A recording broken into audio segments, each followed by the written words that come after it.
Welcome to the 2024 Cal Conference on the subject of Leadership and Mission Command. My name is Lloyd Clark, Director of Research at the Centre for Army Leadership, and it's my privilege to act as host for you all today. We've got an online audience of several thousand joining us, as well as 220 honoured guests with us in Chatham House in central London. We hope this important event is also going to be a highly influential one, and everyone that's involved will make a valuable contribution. So thank you all for being here.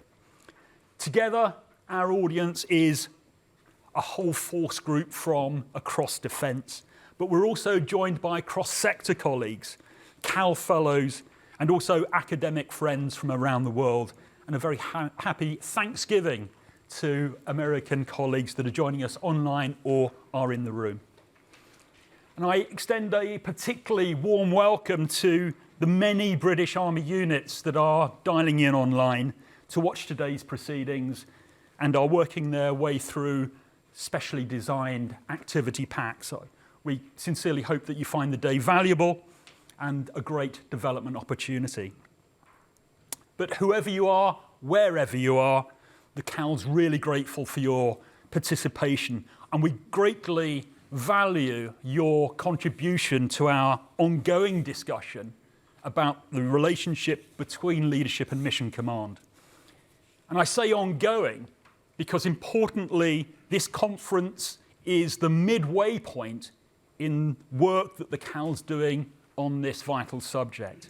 It began with the publication of our Mission Command book, edited by our senior researcher, Dr. Linda Risso, earlier this year, and it will be completed with the publication next year of a Leadership and Mission Command Doctrine Note.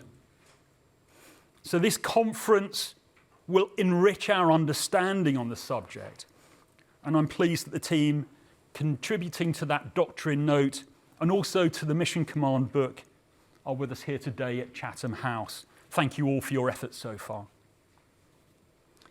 Our contributors today have been tasked with getting to the very heart of the relationship and interactions between leadership and mission command. That's to strengthen our academic understanding, but critically also informing the approach taken by practitioners as we place the leader at the heart of our discussion. The morning session will explore the origins, development, and current application of mission command, along with the role of the leader and leadership within it. The afternoon session will grapple with the leadership challenges offered by mission command in the near and middle future, with a keen focus on whether the relationship between mission command and leadership is likely to change and how we might need to adapt. Each session consists of 2 keynote addresses, followed by a break, and then a panel discussion chaired by a moderator who will welcome back our speakers along with 2 extra panelists to further develop ideas and add new perspectives to the discussion. The conference benefits from a really healthy mix of military and academic contributors who between them boast a breadth of experience and expertise, I think, unrivaled in the world, and we're hugely grateful to them all. Following the afternoon panel session, our final speaker will be the Chief of the General Staff, General Sir Rowley Walker, the professional head of the British Army. He'll be followed by Cal Fellow, Langley Sharp, whose job it will be to pull the complex strands of the day together into a conclusion. Yeah, good luck with that, Langley. Please remember that you can ask questions throughout the day using Slido, and you can access that through the app on your phone. But when it comes to social media and reporting on the proceedings of the day's conference, please remember no information that you hear today can be attributed to any person saying it. It's really important. So we look forward to a thought-provoking, but also a highly enjoyable day. So now, it's my pleasure to introduce Major General Nick Cowley for some opening remarks. General Cowley was commissioned into the Queen's Royal Hussars and has been on tours to Kosovo, Iraq, and Afghanistan. Most recently, he's been military assistant to the Chief of the General Staff, Commander 16 Air Assault Brigade, and Commander of the Combat Manoeuvre Centre. In October 2024, he was appointed to be Commandant of the Royal Military Academy Sandhurst, and vitally for us at this conference, also Director Army Leadership. But before we hear from General Nick, a short video.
Well, good morning, everyone. What an unbelievably great way to start the day. Videos of tanks, parachutes, guns. And when I talk to the young officer cadets at Sandhurst, I say, honestly, I would swap places with them every day of the week. And when they're in their first home, digging a trench in -2 degrees, they never believe me. But honestly, it's true. And when you see those videos, it makes you want to join all over again. Well, good morning. Welcome to all our guests, to our speakers, to those in uniform, to those who've come from overseas. Particularly, thank you to our US friends and colleagues who are missing Thanksgiving to be here. I really hope it's worth it. But thank you, that's a huge commitment. And to Chatham House as well for hosting us and hosting this day. It's a real privilege for me to be here as Commandant Sandhurst and as Director Leadership, and a privilege to open this conference. If I stood here 3 years ago and told you that in this time in 2024, there'd be up to 1 million dead and injured young men and women on a battlefield in Europe, I don't think you would have believed me. And I would not have believed that myself. If I stood here 3 years ago and told you there'd be 50,000 drones flying this precise moment somewhere on that front line, and that Russia are building 1 million this year, I still think that would have been hard to believe.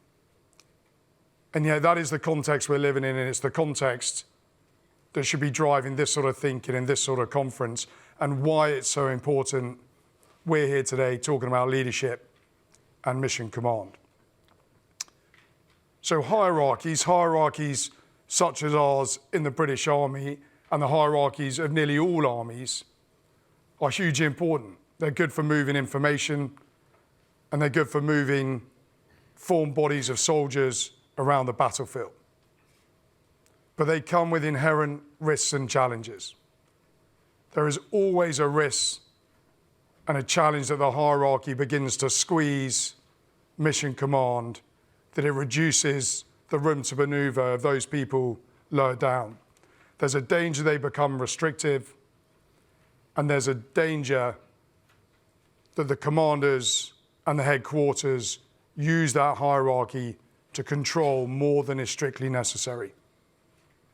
And we all know that that then leads to a sense of learned helplessness that can lead to people feeling disempowered. And that's a challenge that's accentuated the more risky the mission becomes. So in no-fail missions, in missions involving life and death like we're talking about, there's a danger that that hierarchy becomes even more restrictive because the stakes are so high, and that there's a natural tendency for control.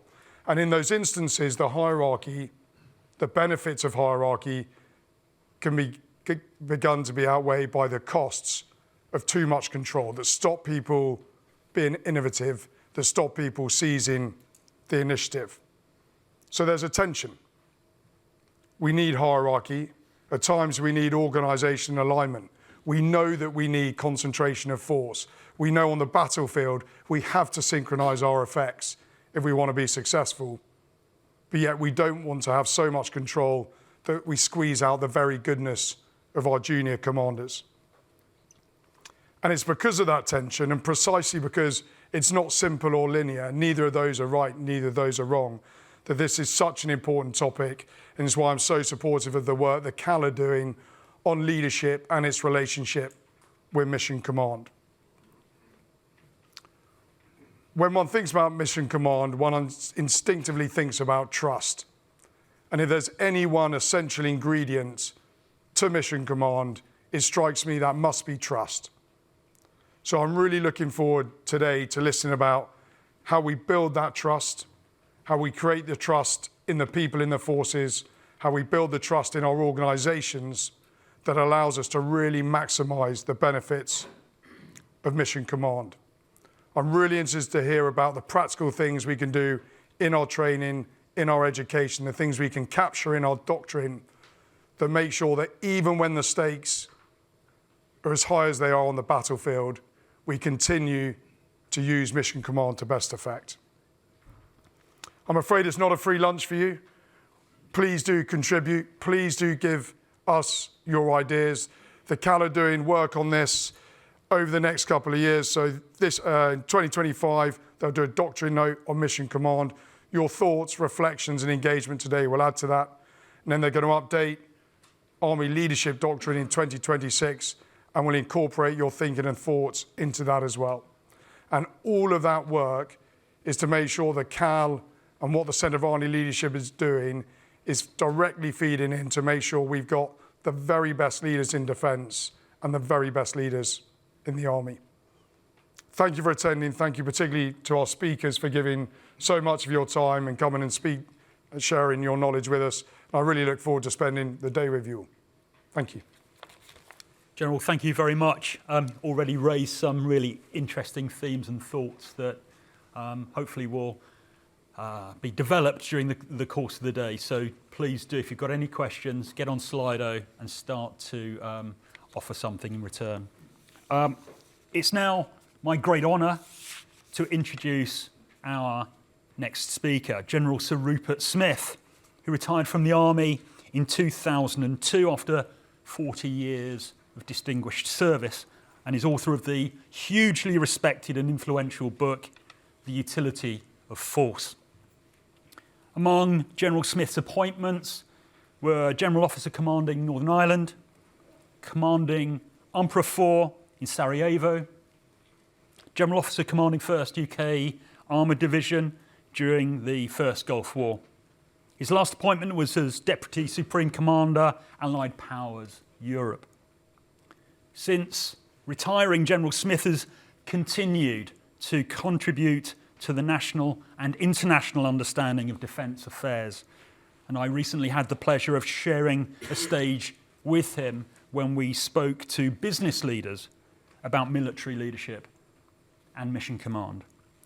Ladies and gentlemen, your first keynote speaker, General Sir Rupert Smith.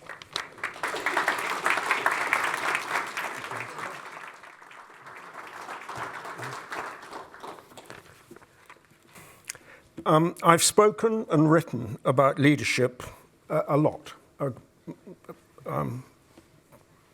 Commanding on operations, commanding in barracks, one was always trying to develop what we're talking about. And I like to think that I practiced what we now call mission command.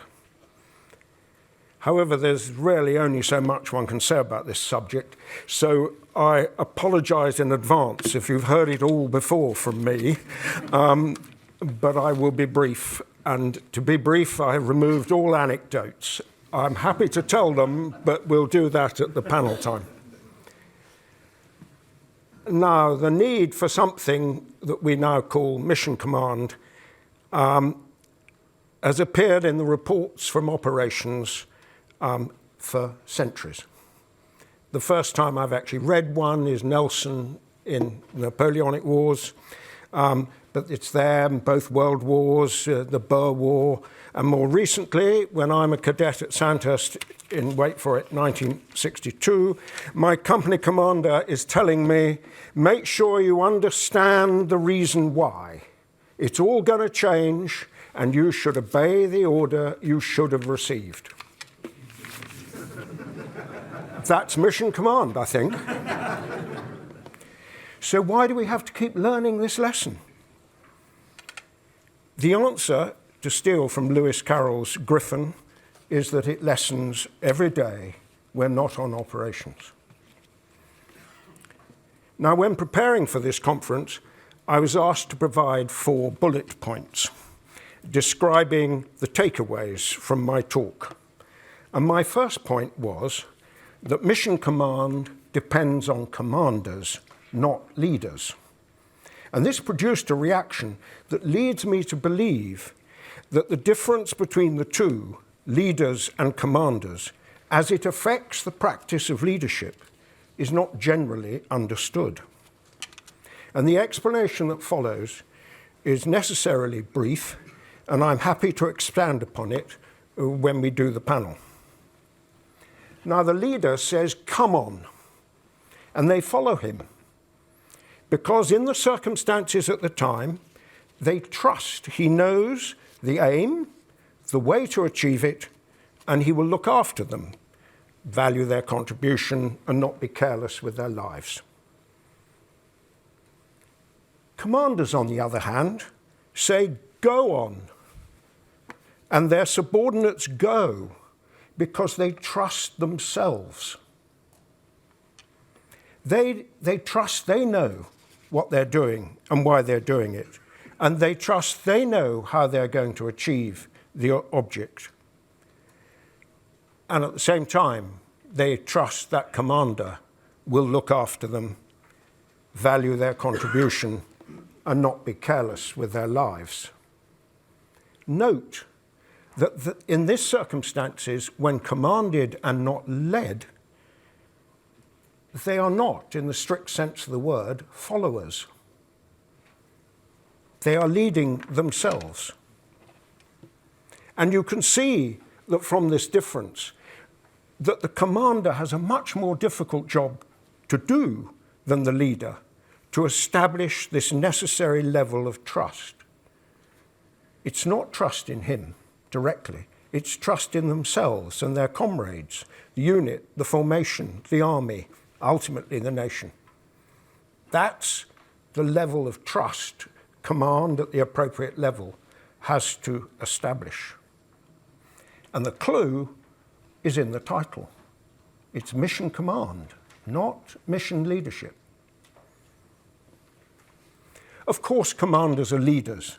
They lead at a distance through their subordinates and their leaders beneath them. And further up the hierarchy of command, the more difficult this becomes. However, while all commanders need not be leaders, not all leaders, I beg your pardon, while all commanders need to be leaders, not all leaders are commanders. History is full of examples of what I've just said, and perhaps many of you in this room have watched. The good leader elevated to positions of command, failing to show his promise. And furthermore, the more the modern battlefield demands greater and greater dispersion and faster and faster speed of reaction, the more we will find leaders are actually in positions of command rather than leadership as I've defined it. Now, all that I've been saying is based on two assumptions. The first is that the leaders, and therefore commanders in question,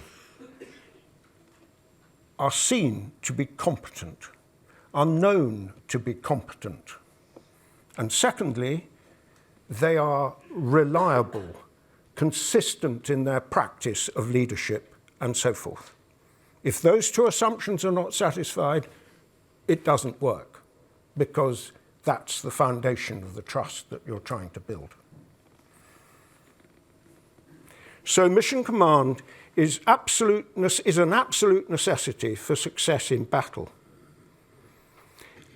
In the past, we can see we've had to relearn this lesson.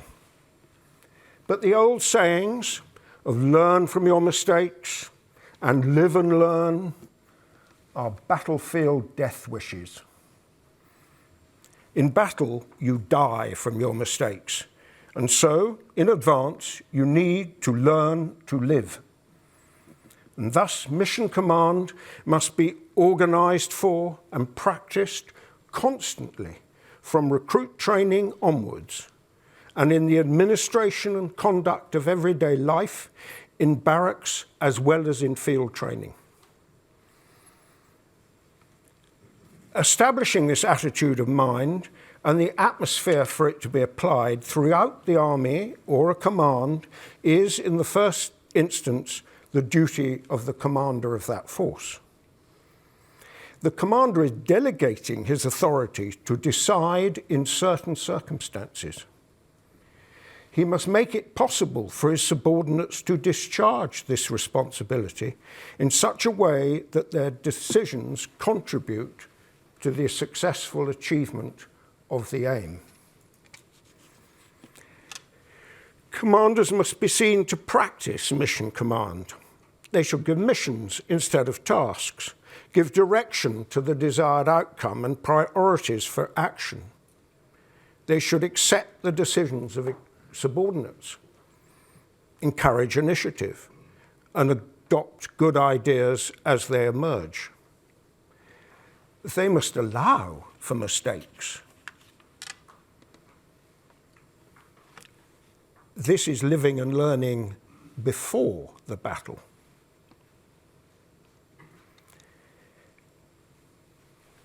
They should approve of the decisive, imaginative leaders and disapprove of the irresolute and those who manage by control rather than command. Selecting those who show by their character and aptitude they can be trusted to take independent action to the advantage of the group in pursuit of the aim. These people are not comfortable men and women. They do not sit comfortably, as a rule, within the hierarchy, and the commanders should see them, nourish them, and accommodate them, not squash them so they do not prosper. It is a measure of, in my view, a command of any size. And I would give you the example of history. Look at the British Army in the 20s and 30s. It accommodated people like Gorman Smith, Wingate, Montgomery, and many others. Those men were not comfortable men, but they're the men we read about today. I repeat, this practice is required in everyday life in barracks, in administration, and in organising events, as much as on the training area. It should be the way command is exercised normally. Only in this way will the necessary levels of trust in leaders be established. And only in this way will leaders learn to exercise mission command with confidence. And only in this way will superior commanders learn who they can trust and promote. Remember, this glue of trust is required in both directions. It is mutual. Everybody has to trust everybody and the organisation. We've touched on this already, but one of the reasons the concept of mission command fails to be practiced is that commanders desire to retain control.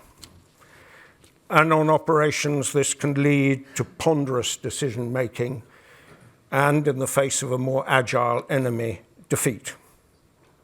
Which is why, in the chaos of battle, mission command is so effective.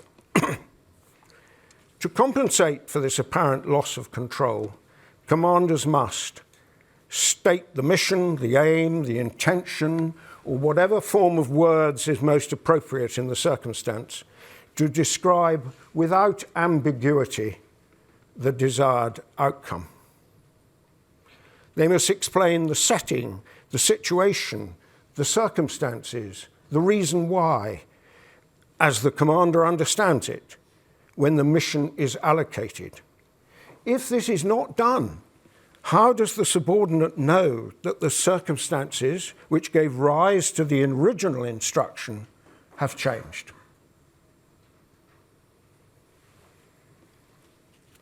They must state the main effort or the priorities for action, the critical path, or more further down the tactical tree, the thrust line of some assault for the achievement of this overall plan. And finally, and just as important as the other requirements, is to insist and practice and demand on the highest standards of discipline in the drills, procedures, and processes of command. With mission command, the decision rests with the individual leader, but the drills and procedures are how the execution of that decision is controlled. Discipline allows for high degrees of certainty in the practice of whatever you're trying to do, and so trust in the organisation. Mission command is not a recipe for any relaxation on discipline. Last but not least, the commander must decide just how much control he wishes to release in the circumstances. His whole plan might depend on his order being followed to the letter. However, it doesn't follow that the subordinates of those receiving such a specific order cannot, if appropriate, be given missions in their turn. always remembering that while mission command may be the normal way of command, you don't want much of it on parade, trooping the colour, or on the coronation. But you might want a lot of it in the security operations surrounding those two events. Nor do you want too much free thinking while doing a relief in place on the battlefield. And a bit too much mission command in dealing with pay and personnel administration can easily lead to corruption, and we don't want that. If mission command is the normal way of command, then two command practices must also become normal. Without them, it is very difficult for subordinate commanders and leaders to practice mission command.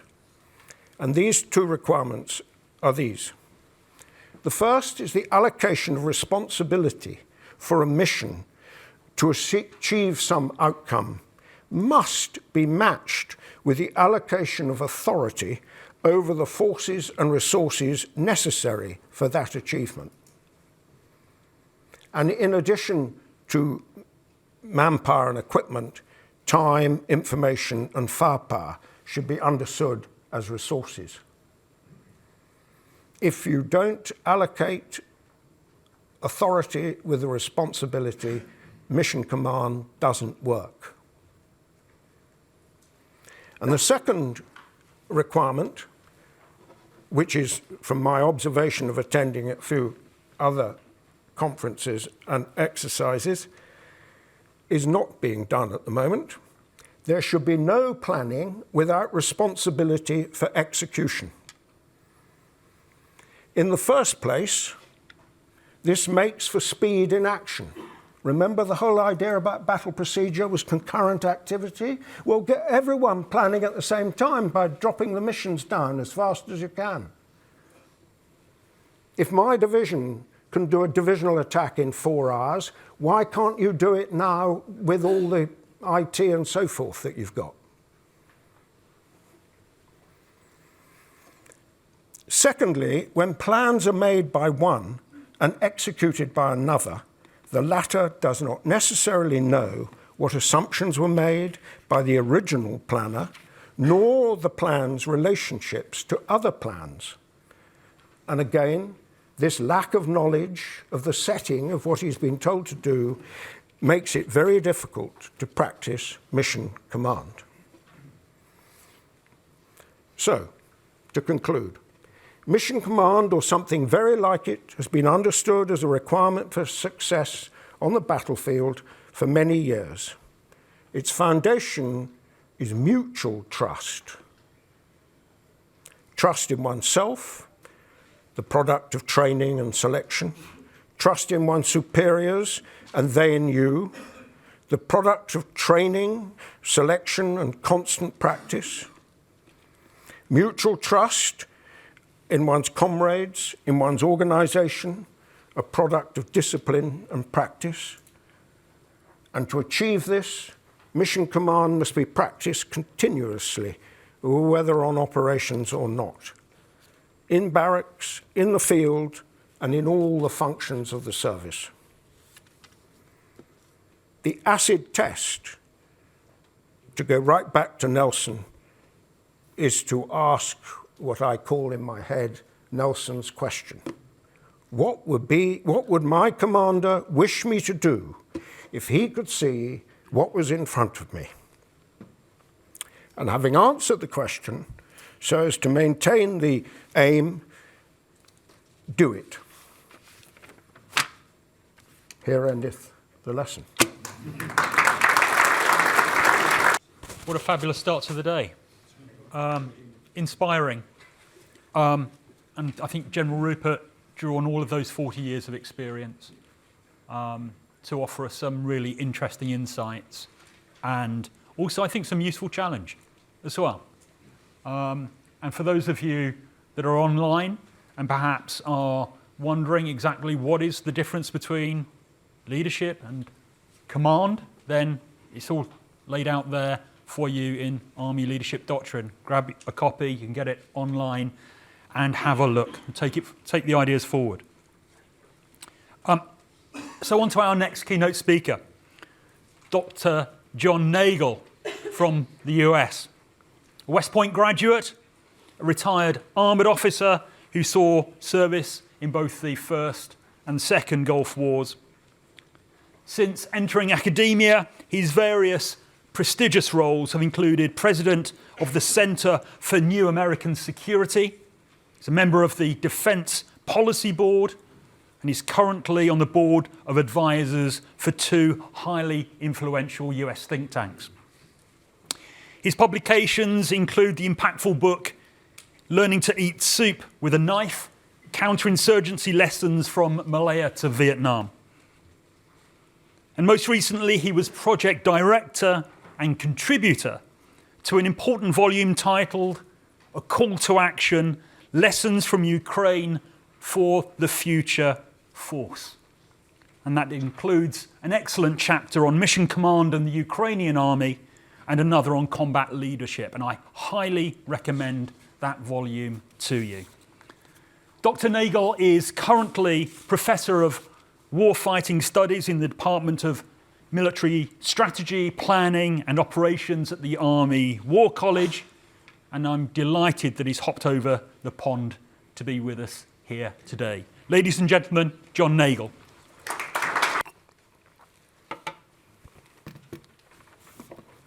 Ladies and gentlemen, it is an enormous privilege for me to share a stage with General Sir Rupert Smith, whose career and writings I have followed with great admiration for so many years. In fact, I've quite literally followed in his footsteps, or perhaps more accurately, his tread marks. The 1st Cavalry Division, in which I served as a tank platoon leader in my first war, followed the British 1st Armored Division through the breach in Saddam Hussein's minefields as part of the 7 Jayhawk Corps' famous left hook that destroyed the Republican Guard. And I carry greetings and best wishes to Sir Rupert and to the entire British Army from the man who commanded both of us in that fight, retired General Freddie Franks of the United States Army, who, it's impudent to say, but really deserves a knighthood of his own, I think. Intellectually, I hope that this good general will not be offended by my contention that we are also fellow travelers intellectually, interested in the seminal question of how to use battlefield success to accomplish political objectives. That is a challenge that has stymied the American military for generations and shows few signs of being solved in the near future. And on this day of Thanksgiving in my country, we are gathered here to discuss a topic that, if we do our work correctly, may go some way towards solving that conundrum. Mission command, as Sir Rupert so correctly stated, is the art of turning a higher headquarters intent into action in the face of rapidly changing battlefield conditions. And I have titled my talk today, Mission Command in Conventional, Irregular, and Political Warfare. N American View.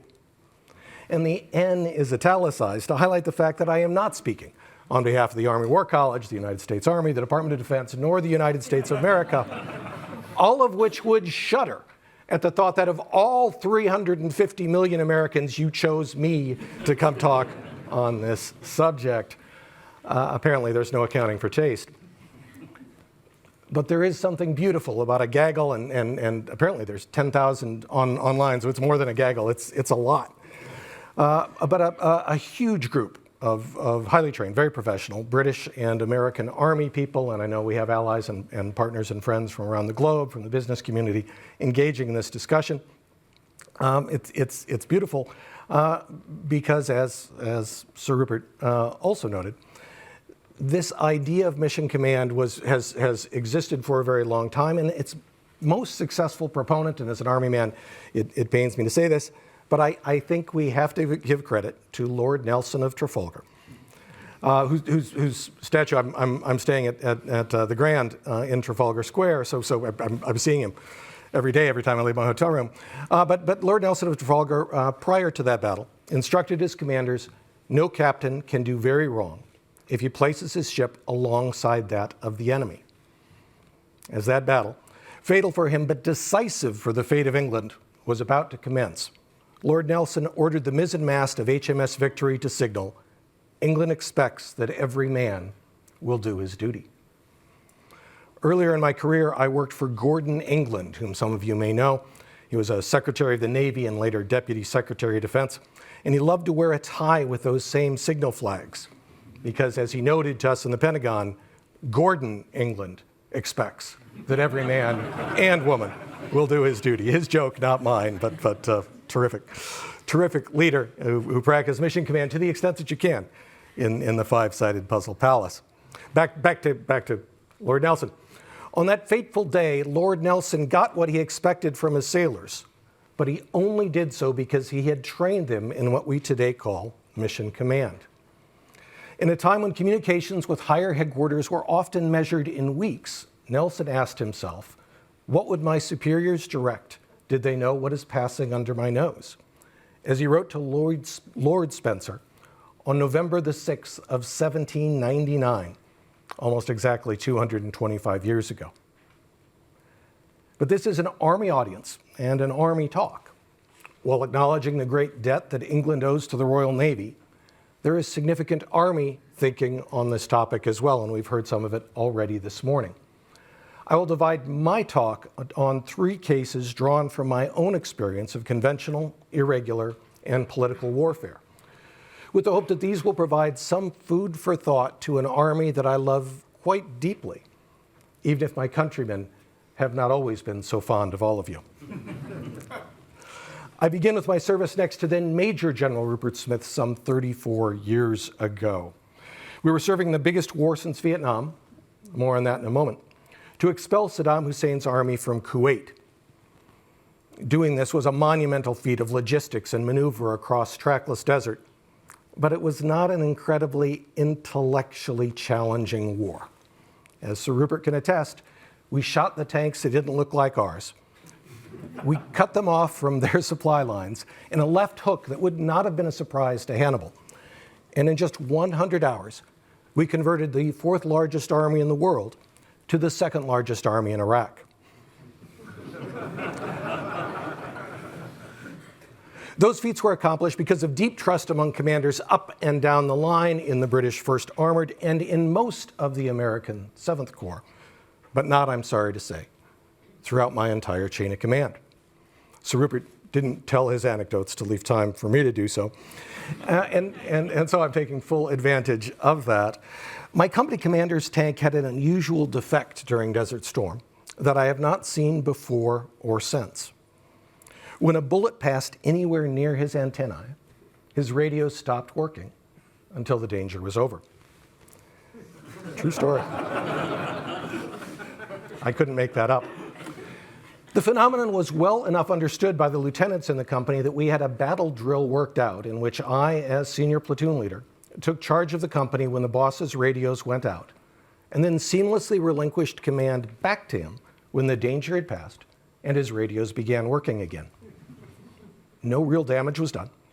That captain left the Army after Desert Storm, and the Middle East continued to smolder for a decade until after the attacks of September 11th, America unwisely decided that Saddam could no longer be allowed to rule Iraq. A ruinous decision, perhaps the worst in the long history of American foreign policy, and you've been on both ends of that, I'm afraid.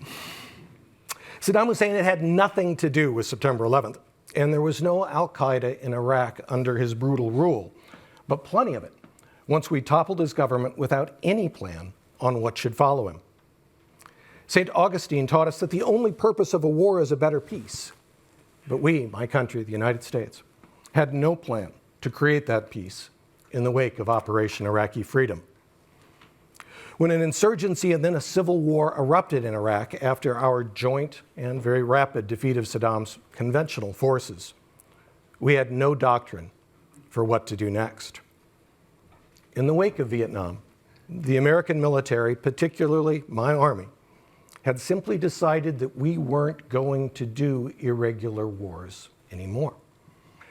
This left us as Secretary of Defense Robert Gates thundered the assembled American generals attending the Association of the United States Army annual conference in Washington in 2007, and I know many of you have attended those AUSA conferences in the past, but in 2007 it was notable because the Secretary of Defense hit the Army with both barrels, noting that their work over the previous years and decade had left America and America's Army unprepared for the wars that followed. And for the young officers, the Sandhurst cadets, listening to this talk perhaps now or in the future, let me give you some free advice. Unprepared is one of the words I always tried to avoid on my officer efficiency reports during my military career.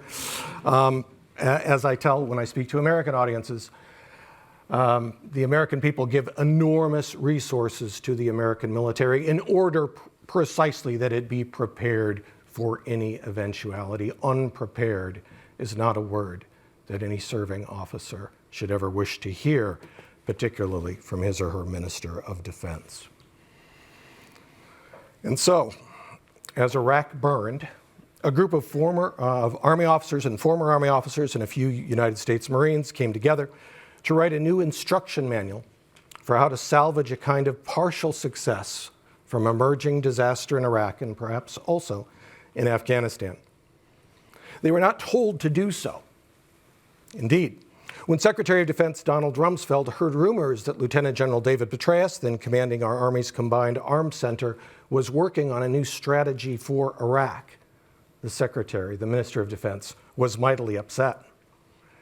The Army confronted the Defense Secretary that we were just updating old doctrine, certainly not devising a new strategy for a war we were losing. And if what the Army told the Secretary was not strictly true, his replacement, the aforementioned Bob Gates, was quite pleased with the work our merry little band had done. This is a very different kind of mission command because no one had given us the mission to write a new counterinsurgency doctrine. We saw that what existed wasn't working, that in fact, the Secretary of Defense's strategy for Iraq was losing the war and would result, if continued, in disaster for the United States, the Middle East, and the world. And we took it upon ourselves to change the Army and the way it approached the war in Iraq, and in fact, the entire way it thought about war. This is an entirely different mode of mission command than stepping up to take over a tank company when the commander's radios are inoperative. And I had assumed that the reason I was here today is because I was a part of that highly unusual effort, which is certainly the most important thing I've ever done. What I learned just before we started this morning is that I am here perhaps in part for that, but the proximate cause is the book that Lloyd just mentioned, A Call to Action, Lessons from Ukraine for the Future Force, and the thinking it does about mission command in yet another war. And though I don't have remarks prepared on that, I'm happy to talk about it in questions. In either case, whether I'm here to talk about mission command in terms of the team of officers, former officers, writing counterinsurgency doctrine when the nation, at least the Ministry of Defense, didn't want that done, or if I'm here to talk about mission command as it is being practiced by our Ukrainian friends fighting their just and extraordinarily difficult war against a Russian aggressor. Both of those cases are still mission command in the military sphere of operations. The final challenges we face as members of the military profession of arms are those that extend beyond our sphere of responsibility into the political and diplomatic and economic. And there be dragons here. Serving soldiers must tread carefully on this ground. But sometimes they must walk through these minefields nonetheless, when fates of nations can depend on their judgment and their courage. And I think this is the hardest task senior officers face. Cowardice in the face of an enemy like that displayed by my company commander in Desert Storm is rare. But political cowardice is seen more often. And hence the country that, despite President Lyndon Johnson's repeated entreaties, he asked he was asked, how many Brits do you want us to send to Vietnam? And he said, you can send a platoon of bagpipers as long as they bring the Union Jack with them. But your government correctly, in my view, refused to send troops to aid the failing, tragic American effort in Vietnam. Your country made the right decision there, I think. Enormously difficult, enormous political courage. But a later British administration went along with a later American administration's decision to invade Iraq, as previously mentioned, a disaster of the first order. These decisions to help a friend from making a mistake fall disproportionately on our most senior leaders, but those are the very people here in this room. And the most senior leaders of the next several decades are listening and watching. Often serving officers cannot intervene in politics, and that falls to retired soldiers like me and Sir Rupert. But sometimes serving officers screw their courage to the sticking point and tell governments uncomfortable truths that they do not want to hear from soldiers. Here I note with approval General Sir Patrick Sanders' recent call for a British army of 120,000, quote, folding in our reserve and strategic reserve, in his words, within the next 3 years. Noting again that I am speaking purely for myself and not for my government or army. I also note General Sir Rowley Walker's even more recent appeal to prepare the British Army for war, and I applaud that appeal, although I disagree with the good general, whom I know is my host, and no, I don't expect to be invited back. But I disagree with my host when he suggests that, quote, I don't need any more troops and I don't need any more money. As a serving officer, you may not be able to say that you need more troops and more money, General, but I am not serving, and I am not British, and I can't. In point of fact, I think you need a lot more troops and a lot more money, and I think my Army does as well. In support of this argument, I cite the bipartisan American Commission on the National Defense Strategy, which said in its report issued in July, the threats the United States faces are the most serious and most challenging the nation has encountered since 1945 and include the potential for near-term major war. The nation is not prepared today. And I'm in good shape. I'm going to spend a few minutes talking about that report. That report was prepared at the direction of the United States Congress, under the direction of former member of Congress Jane Harman. Representative Harman represented the Southern District in California that included a lot of the defense industrial base of the United States. She introduced herself as the Congresswoman from Boeing. She later ran the Wilson Center, a very respected think tank in Washington. Her co-chair was Eric Edelman, whom some of you in the room may know. Eric was the Undersecretary of Defense for Policy under President George W. Bush, so a Republican and a Democrat tasked with absolutely impeccable credentials. I served with Jane on the Defense Policy Board. I worked with Eric when he was the Undersecretary of Defense for Policy during Bush. I think enormously highly of both. I think highly of the members of Congress who tasked them to do this soup to nuts review, and I blame them for releasing that report in July of a year divisible by 4, when even more than in most Julys of years divisible by 4, America's attention was turned to other topics. And so their report, which I cannot commend to you highly enough, the Commission on the National Defense Strategy, open press, downloadable. The threats the United States faces are the most serious and most challenging since 1945, including the potential for near-term major war, and our nation is not prepared. Bob Gates wrote in September, after a 30-year holiday from history, we face an aggressive China and Russia, abetted by North Korea and Iran, and the very real prospect of war between nuclear-armed great powers. And here I will note with grave concern the DHL airplane that took off from Leipzig earlier this week, and through the heroism of its pilots, the pirates were on the other side, I'm afraid, managed to land. We're still doing the investigation, but it made an emergency landing in Vilnius. Leipzig had been the site of several discovered package bombs, incendiary package bombs. We don't yet know, I don't yet know whether that is in fact what caused that airplane to suffer an in-flight emergency on final approach to Vilnius. I do know that Russia is working hard to try to attack those who are helping our brave Ukrainian friends in their efforts to preserve democracy and freedom. And so, this is deadly serious stuff. Franklin Roosevelt began preparing the United States for World War II in earnest in May of 1940. An extraordinary speech in May of 1940, a week at May 16th, as I recall, a week after the fall of France.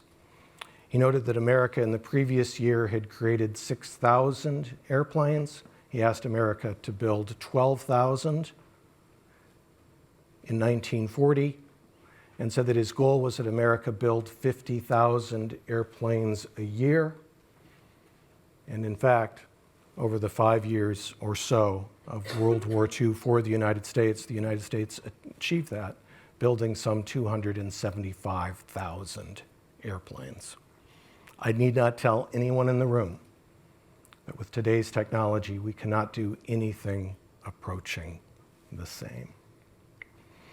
So when Franklin Delano Roosevelt began preparing the United States for World War II in earnest in May of 1940, a bit late, you here may think, but to be fair, nearly 18 months before America entered the war at the invitation of the Japanese Navy, I fear we are at a similar point now. I have great confidence in the sergeants and the lieutenants and the captains on my side of the pond and on yours to do what must be done at their level in the fighting tradition of Lord Nelson. And I believe that this conference and the work this group is doing on Mission Command will help to ensure that in the absence of orders, those sergeants and lieutenants and captains will figure out what their orders should have been and will execute them violently. That matters a great deal. What matters at least as much is that there are enough of them, and that they have the resources they will need with which to exercise mission command in what may in short order be the most challenging war we have faced together, I hope, since my countrymen were, in your words, overpaid and over here. It is, I fear, time to make sure that we are ready to exercise mission command for real. And I'm delighted that you've chosen to invite me to participate in this discussion. I hope that if nothing else, I've managed to point out the elephant in the room in that awkward but hopefully endearing way Yanks sometimes possess of saying out loud things that the Brits know are not to be discussed in polite company, which, let me be clear, this very much is. And so I will sum up with the bullet points that, as General Sir Rupert noted, we were asked to provide for our friends online and for exercises that they will do. And I will sum those up now for this group in the fear that my accent and my anecdotes may have overridden them. Therefore, first, there's a long tradition of mission command in the British military, best exemplified by Admiral Lord Nelson,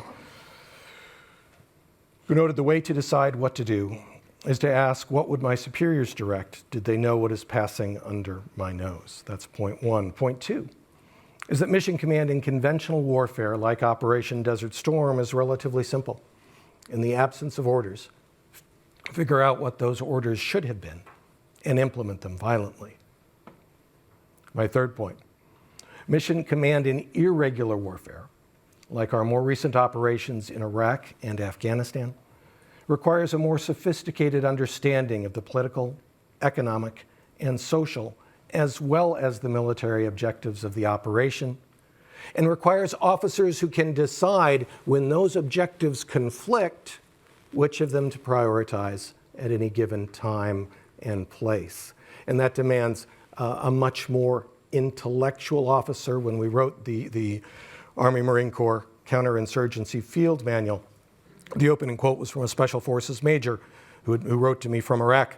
I was at my desk in the Pentagon and said, remember, Nagle, this is the graduate level of war because it demands proficiency in so many things that are not a soldier's job, but that in that setting, only a soldier can do. And finally, and most controversially, mission command in politics sometimes requires retired officers, retired soldiers, to say what serving officers cannot. That the military requires more resources to safeguard the nation. And we are, I fear, in just such a time today. As you can see, I'm a lot of fun at parties.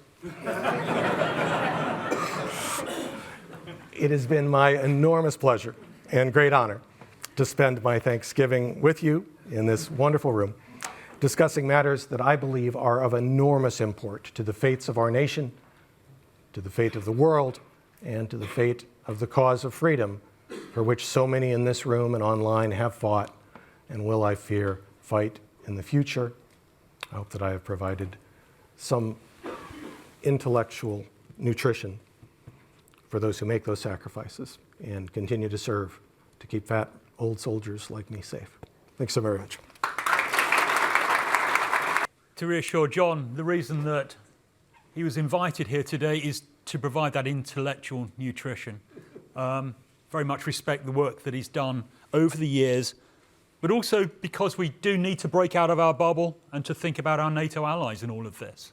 There are many people here from allied and partner nations, be they French, German, Italian, among many others. Certainly for you in the room, it's an opportunity to share ideas with those individuals, and I would encourage you to do so throughout the day. Welcome back after what has already been a really fascinating morning session. My name is Dr. Elisa Miller. I'm Senior Lecturer in War Studies at Sandhurst, here representing Faraday Hall and colleagues there, and very honored to be here. So I have a few additional panel members to introduce. They're going to give a little bit of a talk, a little bit of response to the two keynotes, and then we'll open things up for some questions that have been sent in. So first I have Professor Matthias Strong, formerly of War Studies Parish, like myself, but head of the Historical Analysis Program at Chaser. And then I have W.T. Paul Barnes, who's staff officer at Land Warfare Center, lead author of ADP Land Ops as well, which I refer to pretty much every day with the cadets. So thank you very much when we're talking about Clausewitz and why it's still important. I can hear groans in the room, or potentially also cheers, I hope, mentioning Clausewitz. So first I'll hand over to Matthias, if that's all right, to Professor Strong. Thank you, Lisa. Well, thank you very much. Good morning. Thank you for having me. Thank you for having us on this panel here. You already heard, former Sandhurst member, military historian by training and trade, so very firmly wearing my military history hat today. And using that particular hat, just looking back and looking at mission command, I think the important thing is to remember that this is not new. It's been around for quite some time. So it is actually quite astonishing, you might say, that we're still arguing and talking about this. So what is mission command? How do we do it? Why are some nations perhaps better than others at doing this? And again, this is stuff that we can perhaps bring out in the panel discussion later on. So you can now choose whether I wear my German hat or my British hat. I start with the British one first. I can later on goose step up and down if you want me to, but that's a different story. Say, when you look at the British Army, I know that Paul's got much more to say about this than I have. You have to go back over 100 years to 1909, to the Field Service Regulations, which for the first time actually talked about what we would today class as mission command. It's not called mission command, but it's actually this idea of the man on the spot making the decisions. So a lesson of the Boer War. And this is really, really great because it's there. It's over 100 years. But the question is, as I said earlier, why are we still talking about this? Well, it's because it's not good enough if you just write it down, but then you don't live it, you don't teach it, and you don't actually get the message across. And this, I would argue, is exactly the problem that you find in the British Army at that particular time. So you can look at what happens in World War I, you can look at what happens in World War II. We already had one or two words about the interwar period, where you have the people like Montgomery's and Wingate's. Rupert talked about them. Yes, he's absolutely right. So these are the people who remember. And again, ask Lloyd about this. He wrote the book, Lloyd Clark. Well, these are also the pariahs of the days. Well, so no one really wanted to talk to them, sit next to them at the dinners because they were the odd ones out. And I think that's one of the problems that you find in the British Army in particular at that stage, in the interwar period, is that the training institutions, like for example Staff College, didn't really do what they're supposed to do. There's a very interesting account from an American who was sent to Staff College in Camberley in the 1930s, and he writes his report after he's finished, and he bitterly complains, and he says there are exactly two things that you learn when you go to Camberley. The first thing is to pass the port the right way around in the mess, and the second one is fox hunting. This is not a staff college. This is not an academy as it should be. So it's interesting, again, when you look at perhaps social continuities, you might say, of the British Army at that time as well. Leads to my next point. If you want to have mission command, as Rupert talked about, you have leaders, you've got commanders. Leader in some respect, perhaps even easier. You need to turn a leader into a commander.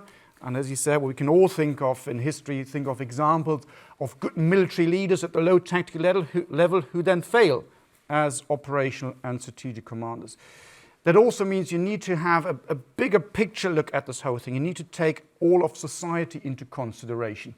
And who do you recruit? How do you actually train these people? Particularly if we say in the modern sense, a leader does not start, or a commander, once you finish Sandhurst. It happens much, much earlier. It happens all across the board. All ranks are included. What does that say about the people you get into the army in the first place? I just keep talking in good academic sense. I've got no idea how many minutes I've got left. Am I already over? Am I? No, there we are. A few more seconds, I would say. Okay, there we go. I've got another 15 points on here, so I keep it short. Culture of accepting mistakes, we've already talked about this, we'll probably come back to that. Perhaps also the political, the strategic screwdriver that comes in, which you also had, for example, in World War I and also World War II.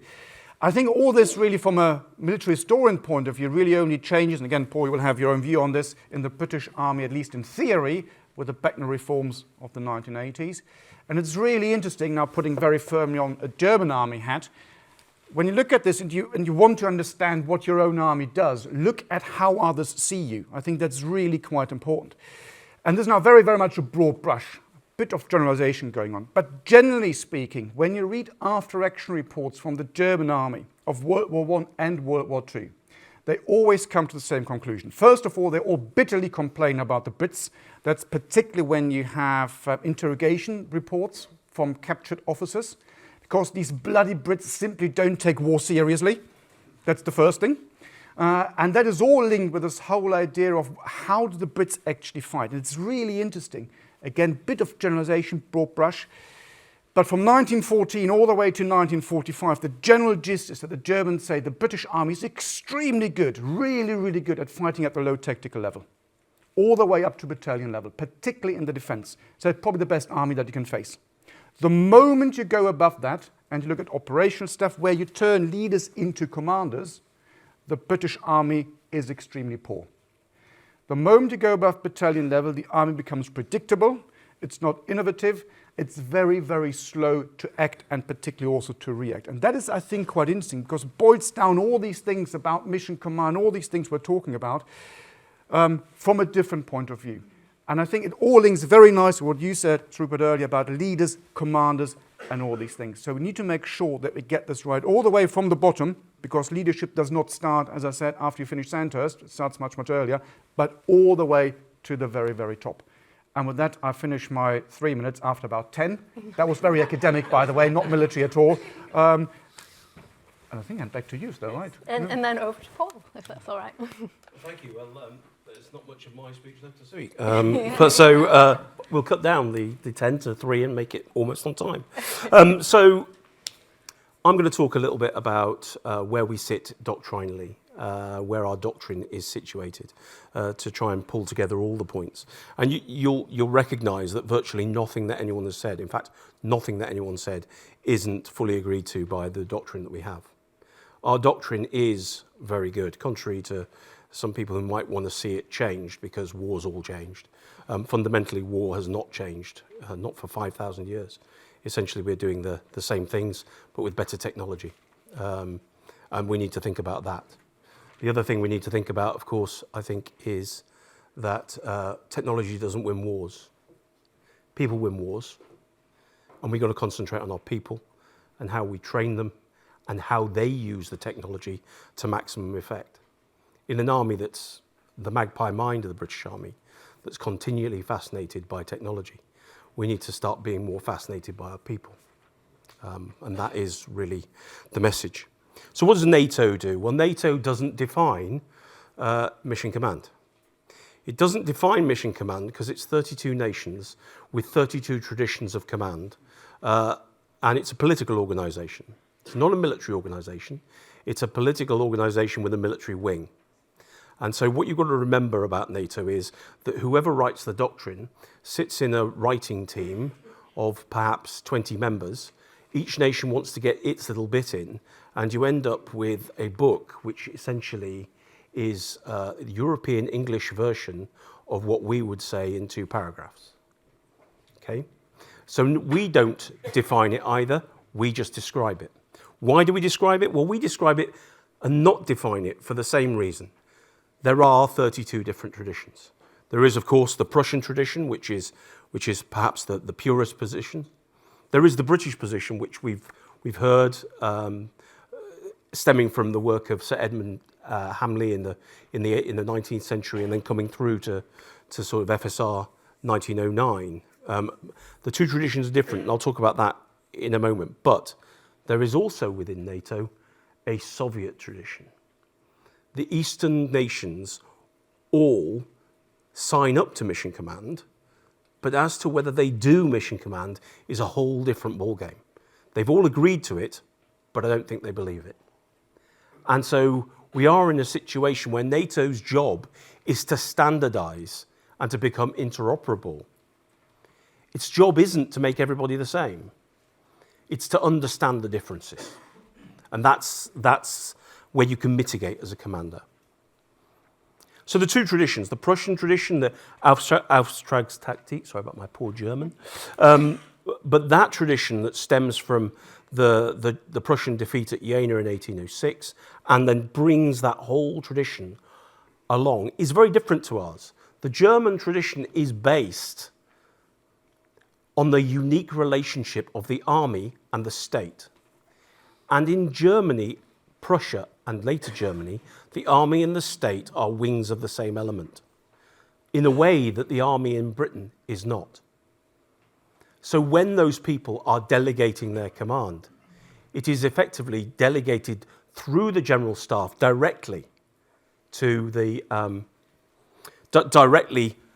soldiers who are carrying out the actions. So this is very much a personal relationship with the king, and then later with the president, and later, as we know. So that's their tradition. Now, the tradition of mission command that we have is that British tradition. And that British tradition stems from the events of the 19th century, which means that you send a lieutenant straight out of Sandhurst, you send him to Burma, you give him 200 native troops, and you say, these are the orders I received 6 months ago, go and do that. And he goes and does it to the best of his ability with no orders, because that's what happens. That is the British tradition. That's the difference. And that is where we try to, since the 90s, try to fold that in to this wider Prussian tradition. But cultures don't easily mix. It would be like trying to fold in Bushido into sort of the Irish Army of today. You know, it may not work necessarily because the cultures are different. But mission command, the maneuverist approach, those things, and combined arms maneuver, those things are key and central to our doctrine. They are also war-winning. They were war-winning in 1991. They will defeat Russians and Chinese now. There is nothing wrong with that doctrine. Because what you're doing with Mission Command is you're turning employees into shareholders. So an employee, a guy who just turns up to work, makes 15,000 rivets, then goes home. Some of the rivets are going to be at ropey. You know, it's good enough for government work. Yeah? But the shareholder who depends on that is going to be much better because he has a vested interest in creating something that really works. Mission Command will continue on. It will be in the new version of, sorry for some numbers, AJP 3.2, land operations, and then it will flow into the new ADP land ops that I'll be working on in the new year, and that will flow down into all our doctrine. Nothing will change. But it is assailed by aspects that are not to do with its effectiveness. It is assailed by cultural factors within the army. The army is perhaps more performative than it should be. An army in peacetime is largely based on careers. All nationalised industries effectively look after their employees first and then look after the customer second. And in that, what you have is a lack of trust and a lack of the willingness to take risk, because your life, your career, your future depends on not doing the unpredictable. So you end up with an army that does the predictable and performs what the book says, even when that's wrong. That mitigates against Mission Command. And people might like to see more of that, because if you don't use Mission Command, you protect yourself, you protect the organization, you protect the way you're seen. Society also is highly intolerant of dead soldiers.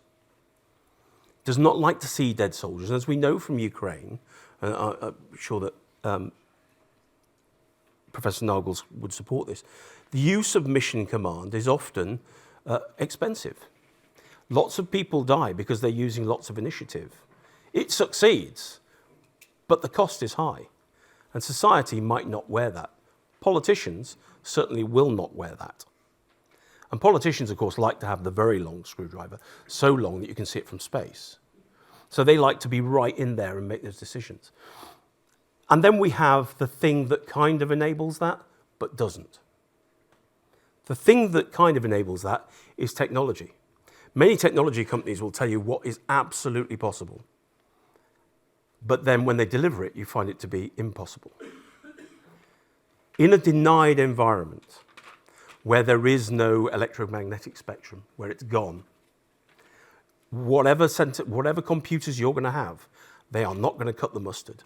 The Mark I head on the Mark I eyeball is going to be the thing that does that. Our fixation with technology is perhaps the most worrying aspect of all, because it's not fact. It is a factor that is going to stop us using Mission Command, because it will become attractive to people who would rather not risk it, would rather trust lots of noughts and ones than trust people. But I'll leave you with a final thought. First Soviet doctrine out of World War II talks about decision. And it says one thing, I think this is absolutely critical.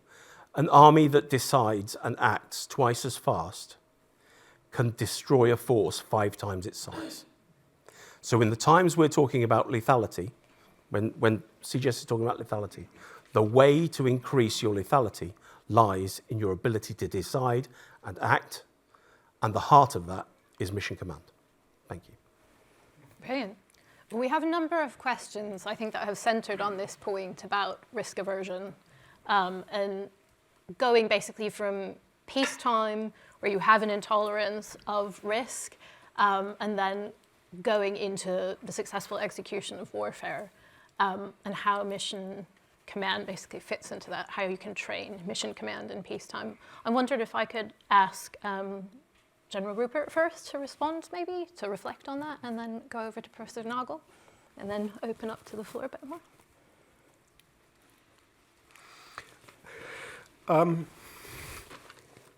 Perhaps an anecdote is, of course, one has safety limits. So in live fire training, we know that you have such and such a distance between artillery coming down and troops in the open, or machine gun fire on a fixed line, and so on and so forth. In the Gulf in '91, I took the decision. It was suggested to me by my chief of staff, actually, but I mean, it finishes up with me taking the decision to alter those figures. I consulted nobody. We looked at what was possible and told all the commanders that this is what we were doing. There was I taking a risk in the sense that I was breaking a set rule, but that was the risk for the rules. The risk was actually to my command, my soldiers, if this was wrong in practical terms. But I thought it was more important to establish the familiarity with this risk amongst my soldiers than to stick to the book. So I didn't stick to the book. We had 4 or 5, I don't think more, casualties, and they were all from grenade splinters, clearing trenches with live fire. They all occurred with the first soldiers of that unit doing that exercise, and immediately people lay down a lot lower than they had been in the habit of doing up till then. So we learnt to live. And so there is an example, if you like, to me, is just sit down and think, what is the risk? And it's to pick up the point about careers. Are you risking yourself? Well, you're already at risk. You're about to go in a fight. Stop that. You should have, if you're not prepared to do that, why are you in uniform? Why are you there? Get off the pot. So you rarely got to analyze what's actually at risk. And if it's your career, then get off the pot. You shouldn't be in that, taking the decision or whatever. I'd like to start, if I can, with a conversation upstairs during the break. Lovely long breaks, which breaks are where the real work of these sorts of conferences gets done, I think, because of Chatham House rule. I can't say who said this, but obviously. But in answer to the question that keeps being asked, and this is very much in response to something Paul just said, it is possible to lose mission command. And so the Royal Navy that won at Trafalgar 100 years later was ossified and bound by, in the title of a terrific book whose author I can't remember, Shashank, maybe you can, The Rules of the Game, which talks about how the Royal Navy completely lost the culture of mission command over the course of a century, rendering it essentially unusable during the First World War. The Rules of the Game. It's a cautionary tale about over-reliance on technology and the development of a culture that is antithetical to mission command. It is exactly what we are trying to prevent today. So we have something good. We shouldn't lose it. We have in my army, I assume not in yours, something we call the PT belt culture. And PT stands for physical training, and I feel compelled to explain that to this audience because when I was at Oxford the second time, I became friends with a man named Simon Mayle, whom some of you will know. I think Simon retired as a lieutenant general. I think he was a lieutenant colonel at that point. I was a captain. And Simon saw me going out for runs, jogs all the time. was an armor officer. I didn't have to run very fast to be the fastest armor officer. But I asked Simon why I never saw him run, and he said, in my army, officers don't run. It frightens the men. But I thought that was going to get a bigger laugh. But in my army and in Iraq, we developed a PT belt culture, and we don't allow our officers, our sergeants, to decide what the uniform is going to be. If they are doing physical training, they have to be wearing a physical training belt, even if they're exercising in broad daylight, even if they're exercising in the gymnasium, they have to wear a PT belt.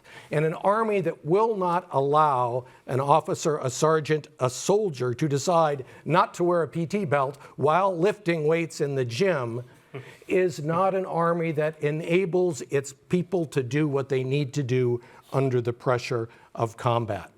And that pressure, again, as grinding and grievous as the wars in Iraq and Afghanistan were, U.S. Army doctrines, my Army's doctrine, states that in a large-scale combat operation, we could expect in the period of 2 weeks, to lose what we lost in 20 years in Iraq and Afghanistan put together. Order of magnitude, 10,000 dead, 50,000 wounded. And when those are the stakes, we need to accept the risk, as Sir Rupert just said, of allowing soldiers to decide whether they should wear a PT belt in the gym or not, if we expect them to make decisions risking their lives and the lives of their units in order to accomplish a greater objective and save more lives. My Army struggles with that right now. Culture, technology, the rules of the game. I hope that yours does not, but I applaud this work you're doing to try to keep that from happening. Paul, I can see you nodding ahead. Do you want to jump in at this point? I can't really add, can I? Okay. Exactly as both eminent speakers have said, the whole thing is that we need to break away from this idea that you cannot take risk. And if you fail, but you fail it for the right reasons, it shouldn't matter. In practice, in training. Because failing for the right reasons enables you to make the right decision next time. We are in an army that fundamentally has no experience of war. None. We watch other people's wars and we try to take lessons. And some people write about it and get it very wrong. We know what the lessons are because they're not really lessons from Ukraine. There are no lessons from Ukraine. They're remembrances. And we need to learn that what we've forgotten is more important than what we're seeing in front of us. And we need to take more risk. Okay.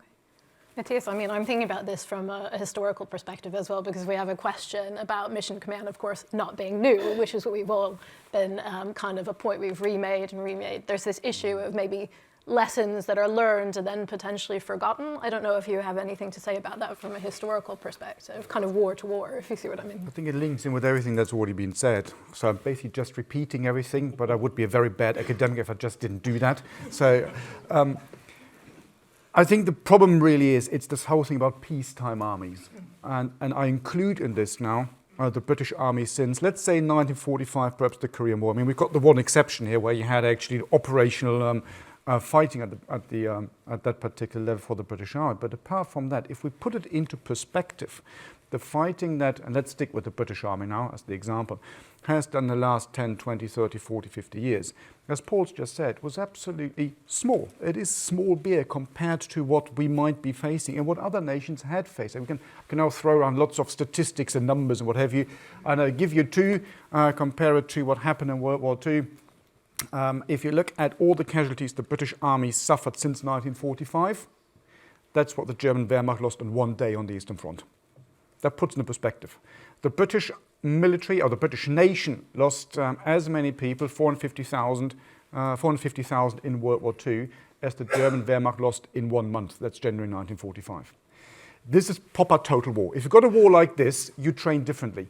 So you know what I mean. Of course, the British armies would always at peace, but if you use this example and use this as the benchmark, we have been pretty much at peace. Yes, there have been operations, but very, very different. And that then comes back to what we said a number of times now. Well, you ossify, you get slow, procedures become more important because you lose this the willingness to take risk for all sorts of reasons. Even though I have to say, having worked with and lived with a number of armies, to be perfectly honest, the British Army, trust me, is far more robust in this than most other armies I've worked with. So don't beat yourself, or I just don't beat yourself up the whole time now. So there's the British Army does that well, particularly when it comes to the physical component of fighting power. So basically, by that an army being fit, not the numbers, but being fit. So that the army does very well. But of course, the problem is, and Rupert mentioned something earlier, something similar. So I always say, well, learning by doing in the military, particularly at wartime, means learning by dying. That's basically what it is. And we need to move away from this and say we need to learn these lessons in peacetime, be quite robust, be able to accept, let's call them casualties for whatever better term you want to use now. Because that means in the long run, when the balloon goes up, actually we'll be able to perform much better as an army, as armed forces, and as a nation. And that is really, really important. Professor Nagle, we have a question, I think, about, because we are in this fairly awful experience of watching an army, a military that is fighting a war, a very intense war where they have to take risks and is attempting to inculcate mission command, or seems to be. So what were some of your most surprising findings from examining mission command in the case of Ukraine, in the Ukrainian army?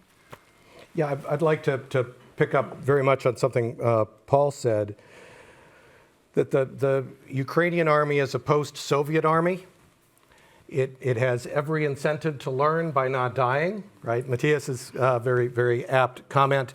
But it is struggling with the culture of the dead hand of Soviet history, where absolute obedience to orders is absolutely inculcated into the DNA of every soldier. And so we're seeing a bifurcation in the Ukrainian military. The younger officers are taking on mission command more rapidly. Some of the more senior ones are really struggling with it. Some of them have had to be removed. Some of them the battle has removed.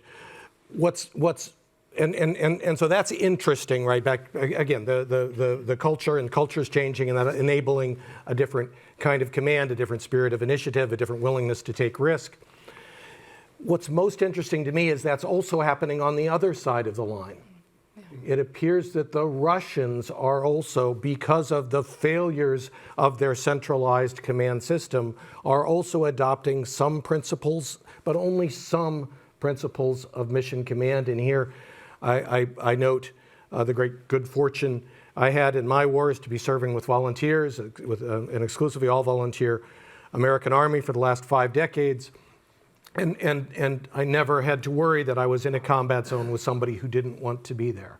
The Russians have a harder time trusting their troops because, of course, many of them are conscripted. They now have the brand new challenge of North Korean troops who on the list of the countries that I would expect to be successfully, you see where I'm going, right, adopt mission command, North Korea is not very high on the list, but of course they're being used as the Russian convicts were, as some of the Wagner Group troops were, not all, but some of the Wagner troops, the convicts, right, became Wagner Group and were used as cannon fodder.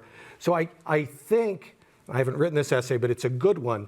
I think there's that you know, right, we've got the folks in the room to write this, right, the pressures of combat, of not wanting to die, encouraging the Russian army of all armies to learn the principles of mission command within boundaries, but not always successfully. But that does imply how important this is, while again noting the point I made last time, there's no guarantee that it stays. It could lighten up for the period of the war and then be clamped back down afterwards. We have a question as well about the generalship space and how that might potentially be changing with respect to the application of mission command and the survivability of forces. Generalship space. Generalship, I suppose, the craft of generalship and how that might be. Yes, the space right on this stage. Well, I think I've said what I think commanders should be doing. And more senior you are, more you've got to be doing it. It's to pick up one or two points people have said.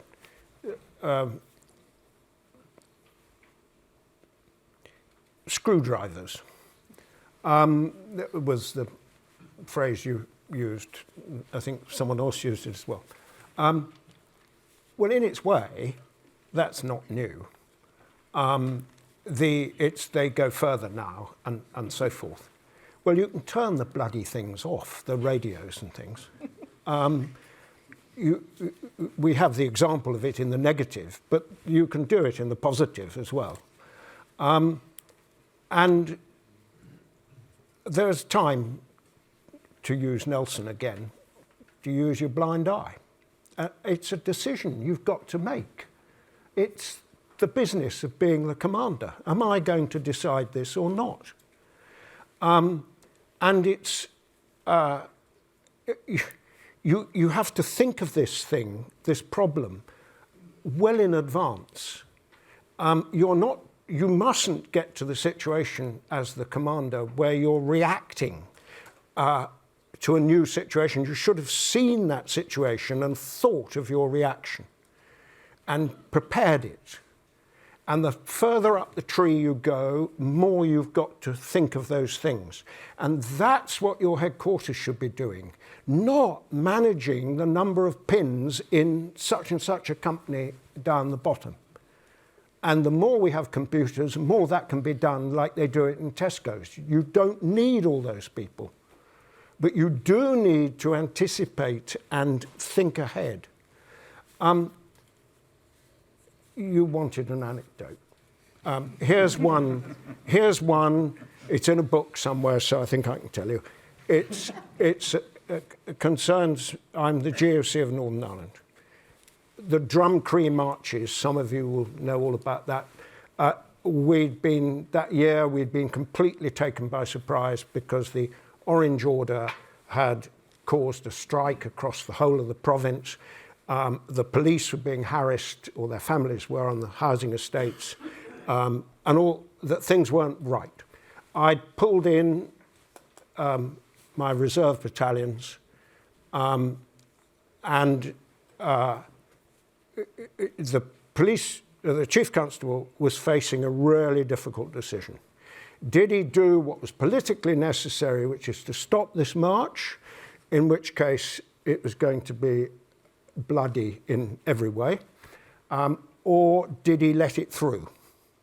And the common law is quite clear that the policeman in this situation, the constable in this situation, should take the course of action with the least probability of a loss in life and damage to property. And that meant the march went through. But he could see the political problem. And he and I were in his office talking about it, and I'm saying, I've got all the blokes here, what am I supporting? What am I to do with you? And we were discussing his problem. When the then Secretary of State, Paddy Mayhew, and his Permanent Undersecretary, Chilcott, came into the room. And we had, pretty well, the Province Executive Committee in informal session. And we talked through the problem with the Secretary of State. The Secretary of State, I've anticipated this. This is really the point of the story. The Secretary of State turns to me and he says, what happens if I give it to the army? That you replace the Chief Constable. First of all, we were walking back 20 years in the history of this campaign to 69 rather. Secondly, I had worked out my answer. And it was, if you give it to me, I'm going to fire ball if they come up the street. You can't fire ball? I bloody well can. And that's what we're doing. You can roll over a police force and it can get up and police the next day. You're not rolling over the British Army while I'm commanding it. And he said, okay, let it through. I'll take the political shit. End of meeting. And that's what happened. Go and look at the history books. But you've got to think of these things as beforehand. And I argue that was mission command at GOC Northern Ireland level. So you've got to understand your job, whether you're the platoon commander or the GOC, and do it. Is that enough of the general space? The general space, yeah. Absolutely. I have a follow-up question. This is maybe for everyone, so I don't know who wants to lead with this, but we have some people asking about the role of kind of imagination in all of this. Imagination as it links to mission command. And then also about the extent to which the army is competing for talent, and maybe going back to General Rupert's point about those kind of uncomfortable individuals who you might want to encourage and nourish in the army itself. Does anyone want to jump in on that? I mean, I know it's a big question, the role of imagination in mission command, but yes? I'm happy to. Let me. I've spent a bunch of time talking about the Royal Navy. Let me talk a bit about the American Air Force and an American officer named John Boyd, who developed something called the OODA loop, the idea that very similar to the, I can't remember now who it was who said it, but the Army that right, adapts twice as fast can beat one 5 times its size. John Boyd, fighter pilot, said that the pilot who observes what's going on, orients himself or herself to the fight, decides what to do, and acts faster than the enemy, that fighter pilot wins 99 times out of 100. I used that idea in my first book in how organizations adapt. And there's a lot we can say, and Paul said some of it, about how you build a culture of innovation. I think General Sir Rupert has been talking about, right, we need the general officers to encourage and reward that kind of organizational adaptation and learning, or they can crush it down. But John Boyd, who understood that principle so well, factored it into airplane design. And he was the lead mind behind the most successful fighter jet in history, the F-16, with its full 180-degree canopy. This is the fighter pilot space I'm illustrating now, right? But that visibility, he thought, would help the pilots observe, orient, decide, and act faster. I think the question for us, particularly as organizational leaders, how do we help and encourage our people to understand that is their responsibility to observe, orient, decide, and act in the absence of orders, in accordance with the commander's intent. So I'll go a bit before John Boyd and go back to the 1790s and Alexander Suvorov, Russian marshal, who famously looked at what the Russian army looked like in 1790, said, it's all rather too centralized and directive. We need people who can have a quick grasp of the problem, strike and exploit. That is the OODA loop, 200 years before. The problem was, of course, that Tsar Paul sacked him because he didn't like all that flexibility. And the Russian army's problem, to bring it into real life today, the Russian army's problem lies back then. It's repeated in the Crimea. It's repeated in the Russo-Japanese War, and it's repeated again and again and again. It's repeated now. And thankfully, they haven't learnt that giving people initiative or allowing people initiative is a key bonus. That is their benefit. Mr. Putin has given us a present. In 2008, he got rid of all his warrant officers because they were all independent-minded and had thoughts of their own. And that's why. That is fundamental to why the Russians are having such a torrid time with the Ukraine. At the heart of it, because they don't use initiative. So what can we do? Well, if I was able to do it, I would turn off the electromagnetic spectrum, turn it off, and work on mission command. And I would say, no, you can't lean into your computers. You're going to do it yourself. Because when that happens, a Russian army which is directed and can only move when it receives orders comes grinding to a halt, and we are able to be flexible.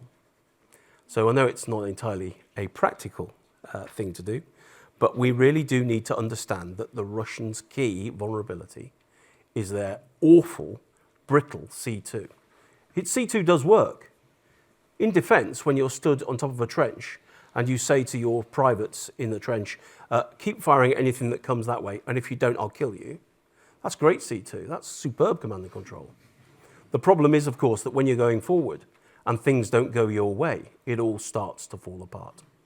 And we need to take advantage of that and use initiative more, encourage initiative at every turn to enable people to sort of benefit from mission command. Matthias, do we want to jump in?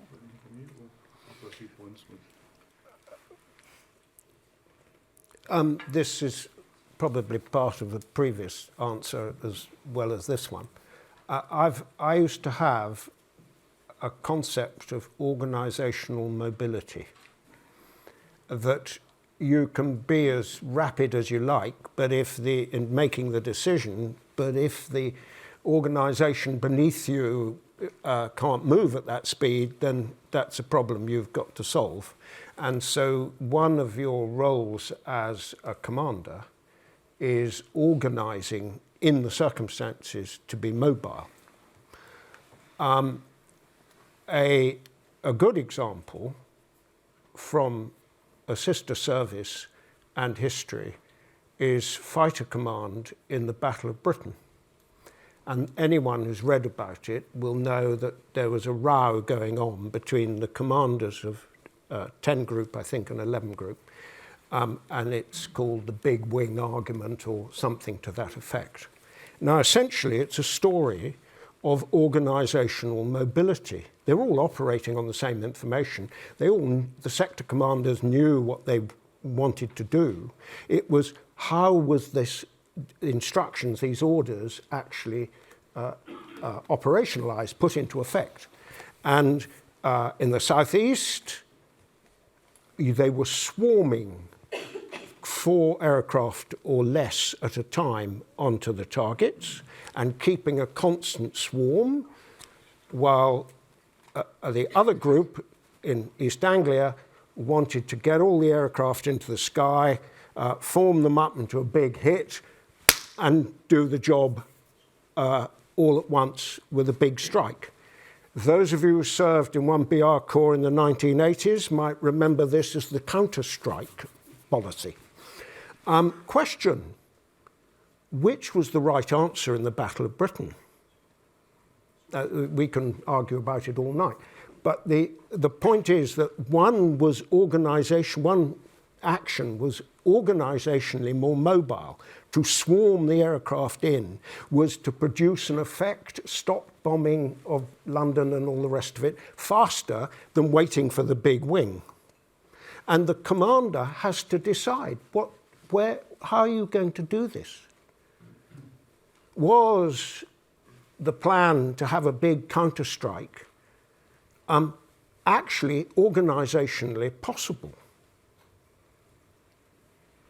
We could exercise it, but in the event, was that going to be organizationally possible? Well, as the Colonel GS of the division that was going to do it, I always had my doubts. So you've got to think through how you organize, and it's part of my responsibility and authority must be in the same hands, and you must put it where it's necessary. And that gives you mobility of action. It's part of how you actually operate your headquarters so that it does what serves you and doesn't do business that could be done further down the tree or up the tree if you're looking the other way. Don't do another chap's work for him. It should be common sense. But we keep trying to do it for control reasons. So that would be my sort of answer to that. Well, that answers a question that we had about sort of staff roles and funding, and yes, the importance of mission command and how it's supported in operations. So Matthias, I think, wants to jump in. Sorry, just setting you up for that. Go for it. I'm going back to the Are other you going one. back? There Okay. we go. Okay, sorry, go for that first. Because you mentioned imagination, and I think that's important. So we used imagination, we used initiative, and I think, of course, these are important words, but we also have to be slightly careful here. Because when we say imagination, what's your imagination? What's the stuff you come up with in order to push things forward, to seize the initiative? This can only work, think about the typical thinking 2 levels up, commanding 1 level down, all these things. It can only really work if you take the 2 levels up and 1 level down with you. If you go completely left flanking and come up with a completely random idea, you might just completely lose the chain of command. So how do you make sure that you can ensure that everyone basically thinks the same way? If you go back in history again, and I can see Peter somewhere over there, that again was the role of the staff colleges. That was the genuine role of the staff college, produce general staff officers who basically had the same school of thinking. That meant you dropped a staff officer somewhere, general staff officer in a division, in a corps, and everybody kind of knew what he would think in a certain situation. And if you then, as a different general staff officer in a different corps division, whatever, had to make a decision, you could rely on that probability that this guy would come to the same conclusion regardless of what the situation was, because you'd gone through the same educational process. Personally, if you ask me, I have a big problem with the British general staff system as it is at the moment. I know the debate that was had a few years ago when the idea was, how do we create a general staff? I was very much in a different camp. I don't want to open this debate, but the general staff in its traditional historical role was this role of elite leaders that were particularly trained to be dropped in, very, very sparse, normally 1 or 2 per division, and that was it. But these were the important guys, and they spent a lot of time at their national staff colleges being taught to think in a similar way. Now I might say, well, this takes away imagination because you're streamlining them, but however, you're also taught to have a certain imagination within that. I know it's slightly contradictory, but perhaps you get the idea. And of course, that makes it very, very difficult. We talked about NATO, we talked about other nations. If we now talk about nations, different command cultures, how do you get all this together? Everyone's talking an anecdote, I haven't, so I'm going to give you one now as well. Staff ride a few years ago, and there was an international staff ride. And some of you might have heard this anecdote before. We had in the syndicates Brits, Americans, French and Germans. And the scenario was based on the First World War scenario, so you're supposed to fight a withdrawal action, delay the enemy, wait for reinforcements because you're down to 70% of your combat strength. Reinforcements are forthcoming. By the time you've got 100%, cutting a very long scenario very short, you are to counterattack and wear down the enemy with artillery and then counterattack in a very kind of set-piece battle. Very interesting to see the reactions within the syndicates. People hadn't briefed on this before, so they didn't know what was coming their way. And the fascinating thing was to see that in each syndicate, everybody was coming to the same conclusion based on their national lines. The Brits, of course, also playing up to the national cliche, well, we're not quite sure, let's have a cup of tea and see what happens. That was the reaction we got there, so everyone kind of laughing. That's what you expect, of course, that was playing to the national cliche. The French and the Americans, the US Army, doing exactly that, withdraw, set-piece battle. And all of the German officers, interestingly enough, within the syndicate saying, okay, so we're down to 70%, you're saying. Okay, we're taking 5 minutes. And everyone say, what the heck are you doing? You're down to 70%. No, you don't understand. You're saying we're down to 70%. We're saying we still have 70%. And the element of surprise is worth more than the extra 30% of fighting power. I thought that was absolutely fascinating, considering these were NATO nations who, in theory, had all done the same stuff. And these are Western nations, so you don't even have the problem of trying to incorporate the Eastern nations with their Warsaw Pact doctrine. So that's really quite fascinating. How do you square that particular circle? And I think that's a very, very good question. Listen, so yes. to add just Please, to that, yeah. an example of this better idea of a general staff system, and I would strongly agree with Matthias. I'll just use one man as an example. In the First World War, Colonel Lossberg is moved, he's a general staff officer with deep expertise in defensive tactics. He is moved from the Eastern Front to the Western Front, down to Italy, back to the Western Front, because he is the expert. And he's a colonel in a headquarters of a full general, but he's the expert. And he has the imagination to understand defense in depth. He brings with it all that experience. That is the deep expertise that can be had when you adopt a proper general staff system rather than a system of generalists. And I think that sort of assists a little bit with the image.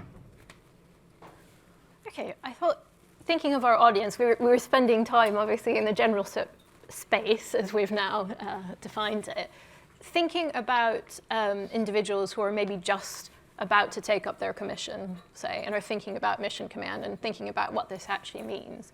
I thought maybe just going down the line, what is your advice to them when we think about kind of practicing this on a day-to-day basis, or lessons that you've learned and you think, I wish I had thought about this at the sort of start of my career or at different points in my career. So for people who are just really at that point, what advice do you have to give them?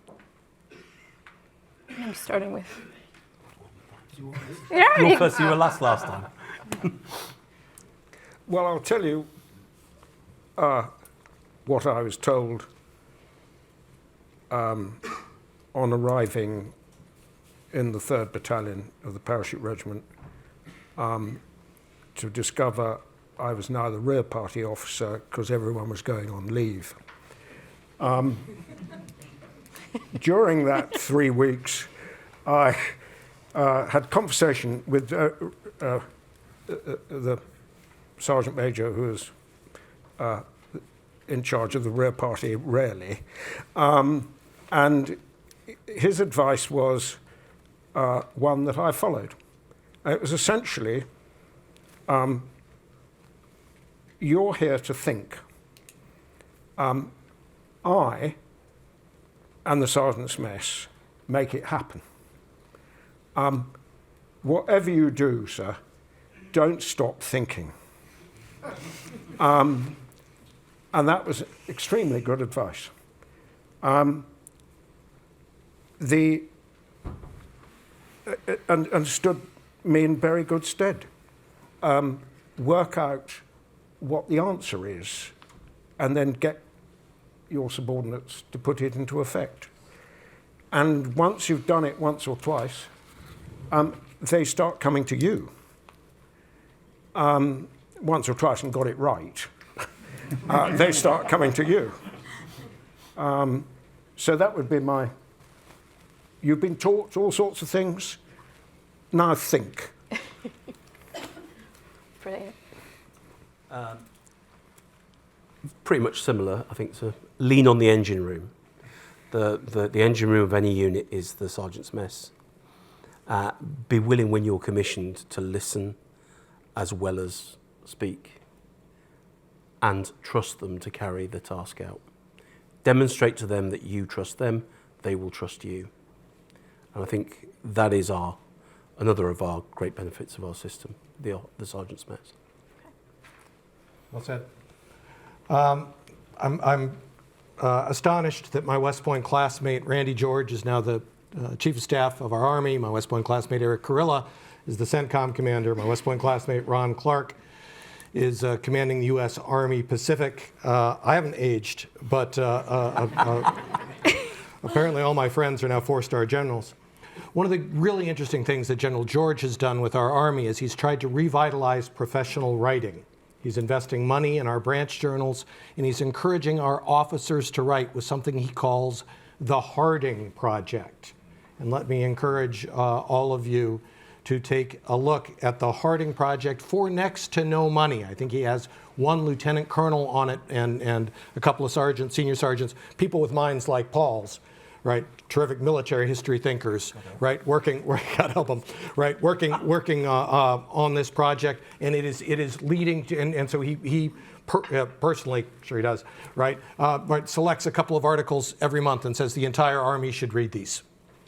And so for no money, you can get your officers thinking, doing exactly what Sir Rupert said. In particular, studying military history and something I'm very fond of, wargaming. Right? If you want to get your officers thinking, put them into The Defense of Duffer's Drift remains one of my favorite books, one of the great gifts of the British Army to military thinking. Right, because it lays out how to do that. You run the same tactical scenario over and over and over again. Again, you can do terrific officer mission command training for next to no money. It takes time and it takes thinking. And that's what officers ought to be doing. Damn it.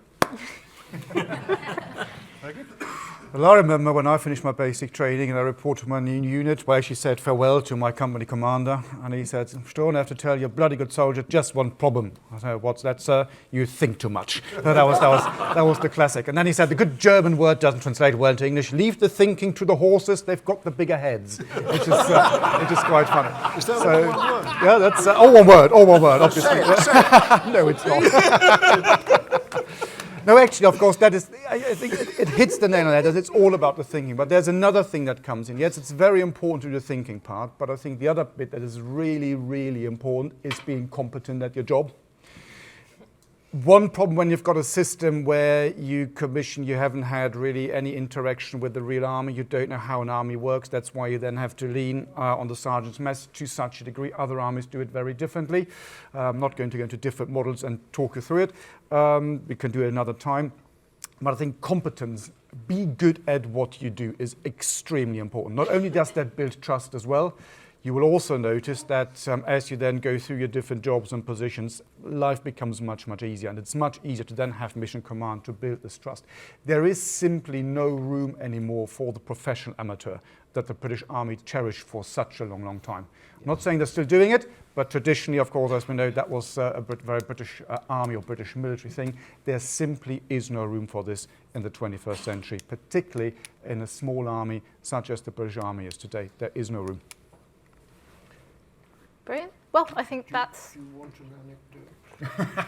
Yes. If there's a bit of time. Of course we do. a quick, yes, absolutely.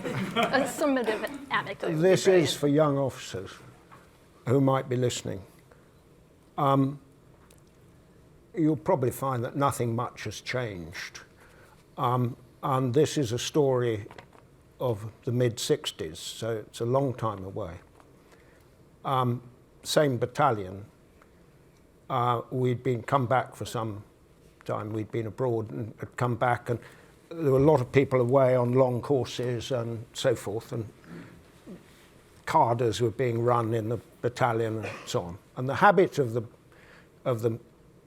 battalion at the time was that the officers would all meet in the officers' mess at about 8 o'clock and have a cup of coffee before going down to the muster parade at 8:30.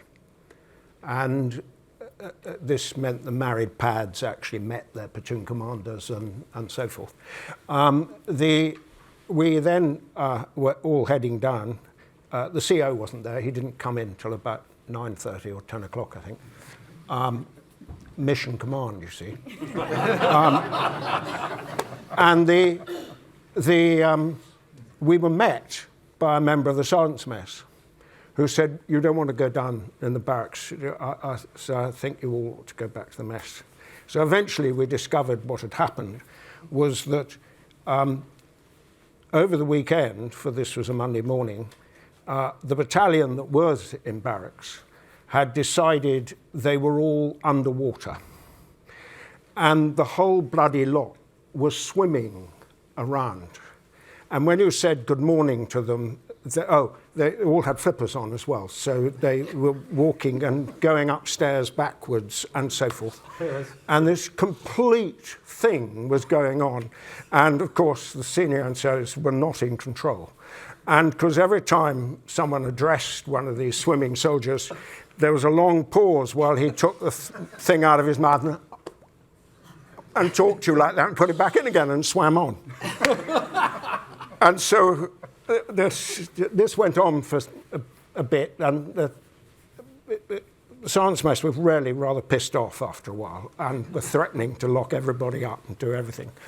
And by this time, the commanding officer told everyone to calm down and we'll have an early coffee break and it'll be all right shortly. And sure enough, the joke had worn off by about sort of 10:30 and so on. So things calmed down a bit. And we got down the barracks and tried to find out what the hell had gone on. And all the commanding officer did was to find out who had had the idea and who had got everyone to do it. And these two Toms were dragged up to CO's orders, and he made them corporals.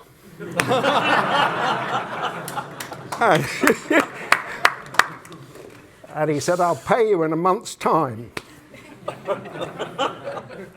And that was it. End of thing. And I think there's an example of what we're talking about. Great, thank you. Well, I can't top that. I'm going to go back to the officer cadets and tell them two things. Get comfortable with risk and think. I'm just going to write that on the board in caps. Think, please. Thank you very much to the panel.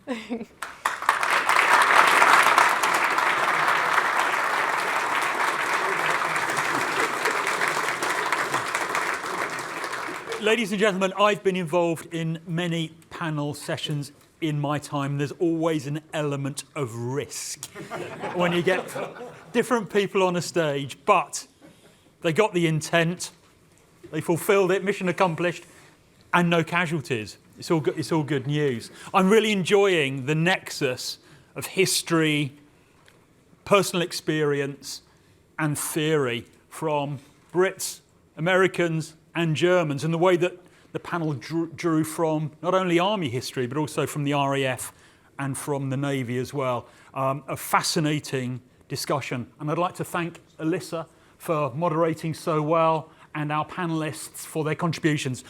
Welcome back to the Centre for Army Leadership's 2024 Conference on Leadership and Mission Command. I hope you feel refreshed after your lunch, and we now dig into the afternoon session. The morning was all about exploring the past and the present, and we're now going to be moving into a discussion about future challenges and potential approaches, but again, with that personal experience driving ideas forward.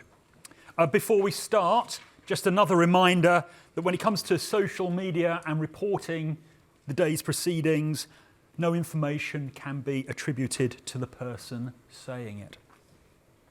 So to start the afternoon session, I'm delighted to introduce our third keynote speaker, Brigadier Caroline Woodbridge-Lewin.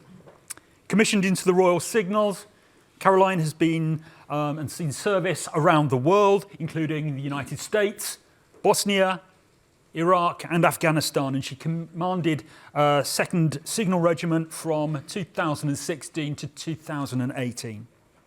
Caroline's staff appointments include being Chief of Staff of the Defence Academy and Head Information Warfare Group, a secondment as the Defence Strategic Liaison Officer to the Home Office, and as lead in the Defence Cyber Academy.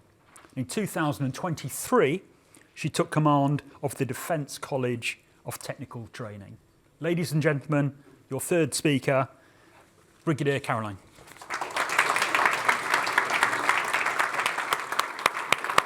Generals, ladies and gentlemen, all those online, a very good afternoon to you all. I know I have the after lunch slot, very much hoping I can keep you from your food slump.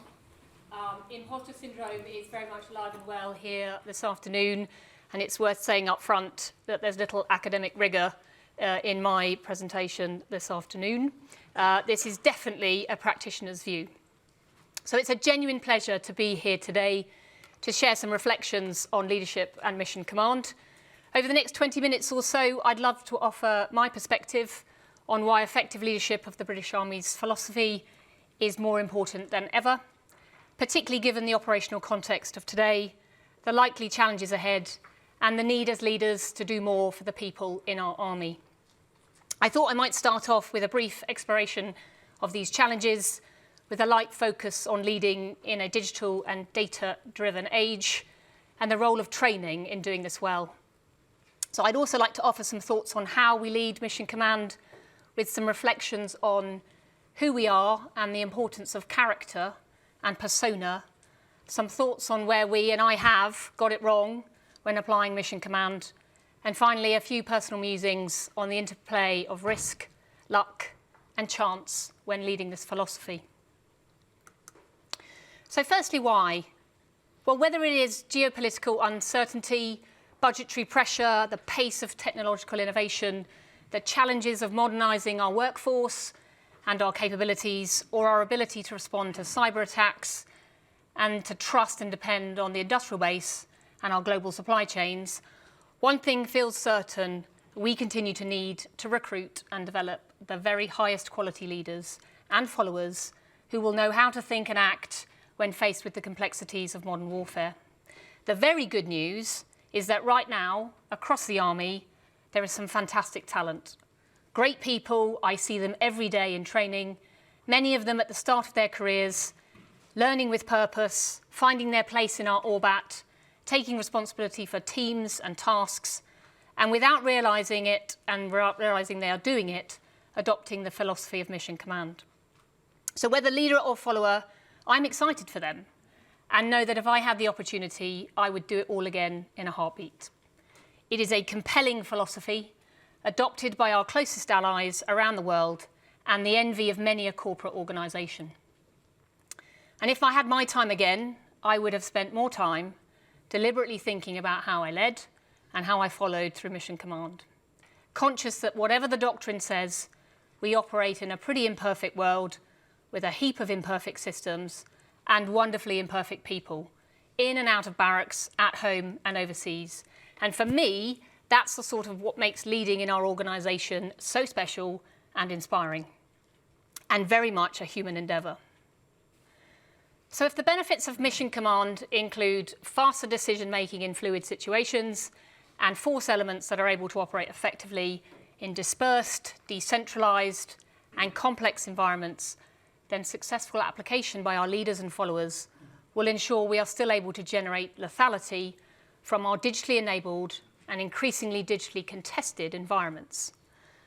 Whilst a strong C2 construct, more often than not enabled by signallers or signals platoons across the Army, can bring unity of effort and collective understanding on the battlefield, think common intelligence pictures and common operating pictures, and decision advantage can enable rapid and accurate targeting. Today, none of this can be guaranteed to be available all the time, and we see this in Ukraine. Effective denial of freedom in the EMS, the electromagnetic spectrum, is inviting commanders to be more comfortable than ever with setting out clear intent, ensuring mutual understanding, and on that oh-so-rare occasion that we signallers lose the network, or your data looks questionable, your subordinates can exercise their authority and you can trust them to be decisive.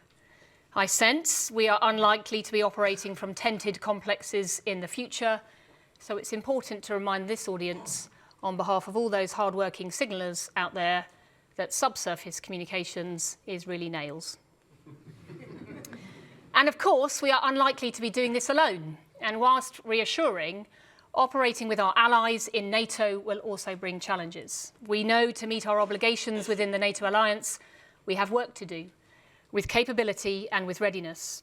Not least how we integrate our platforms, our networks, our systems and processes, but also how we share our command philosophy across multinational formations and operate collectively with integrity and discipline so as to build trust and, among other things, maintain public support and awareness.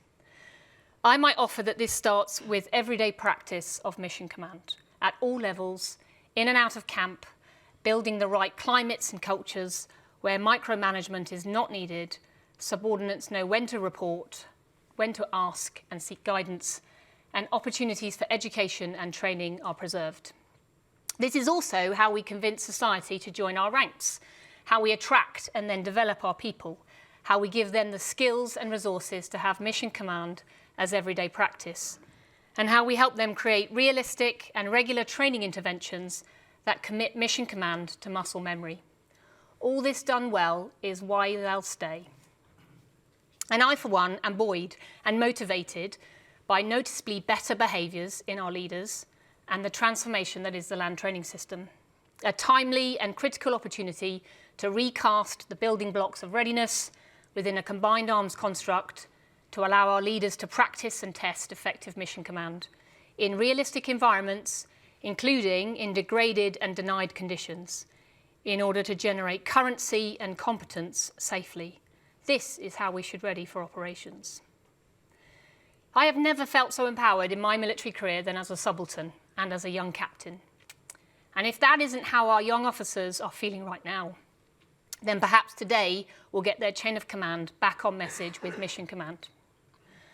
I wish for every subbie and junior NCO listening today freedom to build and train your teams, and not just on exercises and operations, but time in barracks and on adventurous training and through sport to develop deep human-to-human relations where mutual trust can be earned, even broken and rebuilt.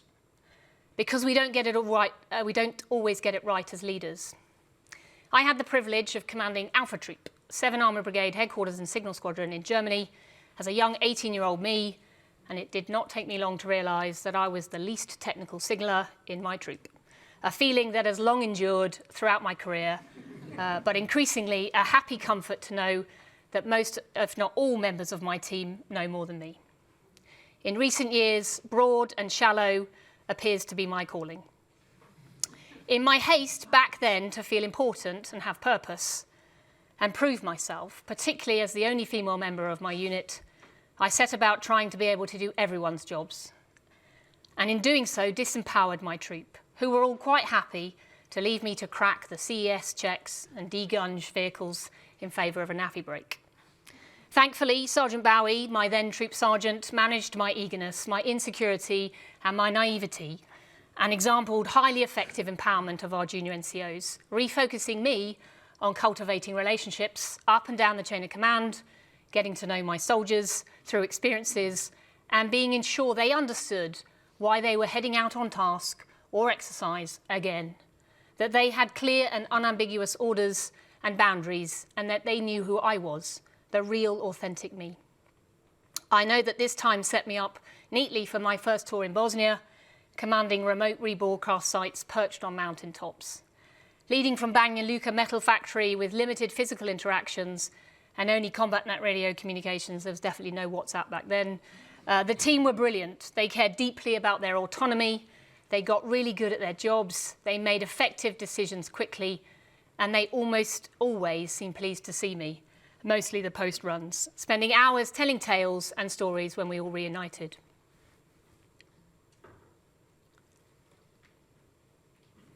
I saw this again in Iraq in 2003, whilst deployed with S Troop as part of 3rd UK Division Signal Regiment, where we were charged with providing communications to the senior British military representative in Baghdad. For me, it was the first memorable experience of having to prepare a team quickly and with limited resources for an uncertain set of tasks and conditions. I had to work hard to create the right culture and climate, to establish two-way trust, balancing individual need with collective goals. It was really hard not to want the best soldiers around me in Baghdad, rather than placing them alongside the Marines and the Polish contingent 100 kilometres south at the Hanging Gardens of Babylon. Picking who was to deploy to this most remote site, where the tactical picture was bleak, the food was awful, and the mail was very irregular, was hard. And Corporal Brown, who led that detachment, still holds it against me. Perhaps I was not clear enough in explaining why he was my pick, in motivating him to innovate and make effective decisions about his small team. And I got distracted by the relative glam of Baghdad, breaking my promise to rotate him and his team regularly and efficiently. And in doing so, their morale dropped and they lost their initiative. I learned the hard way of the need to never overdo autonomy, to always strive for fairness, to be transparent and manage expectations, and the importance of effective communication.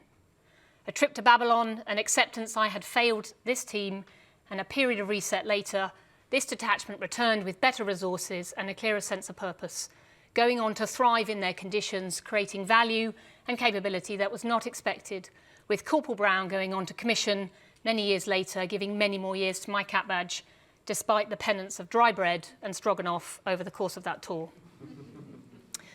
For the aspiring and current commanding officers out there, please don't think that there weren't equally empowering moments when I was in command of 2 Signal Regiment. There were, particularly experimenting with information manoeuvre in Norway, but a heavy commitments plot, limited financial freedoms, a paucity of equipment, and workforce gaps made this harder. I relentlessly looked for windows for my most junior officers to build teams and our junior NCOs to run and plan complex activity. And when they did it well, we recognised their efforts with praise and promotion and more empowered responsibility, all retention-positive actions. That investment early and frequently is essential if the Army is to truly realise the pan-organisational benefits of our mission command approach, led from within, and it really, really isn't about rank. So maybe it's just about you. So going back to Alpha Troop and my need to feel important, a boss of mine once offered that it was nice to be important, but important to be nice. A phrase that has stuck with me and always serves to remind. And I think increasingly the people we command, and rightly so, expect that at the very least. So you will imagine my delight at seeing my face carved into a watermelon by the Gurkha chefs at a regimental function as a CO. A sure sign that I had arrived, and somebody thought I mattered. I personally think that they captured me quite brilliantly, smiling, complete with laughter lines, and I think if you look closely, you see I'm squinting, recognition of my fading eyesight and a step into middle age. But having got over myself quickly and realised to be effective at Mission Command, I have needed to adapt, and rather than simply seeing the responsibility for success lying within the team I have built, I have recognised that adapting my own leadership approach to suit my team is just as effective. I believe that my values and character were founded in my family upbringing, and there is definitely a mix of Northern Star keeping me grounded and centred, and Shooting Star keeping it exciting. I have been described as deeply competitive, and most of the time I only know how to operate at turbocharged speed, a consequence of growing up in a house with 3 other siblings, 2 sisters close in age, and a mother who would encourage a winning mindset to the kitchen table.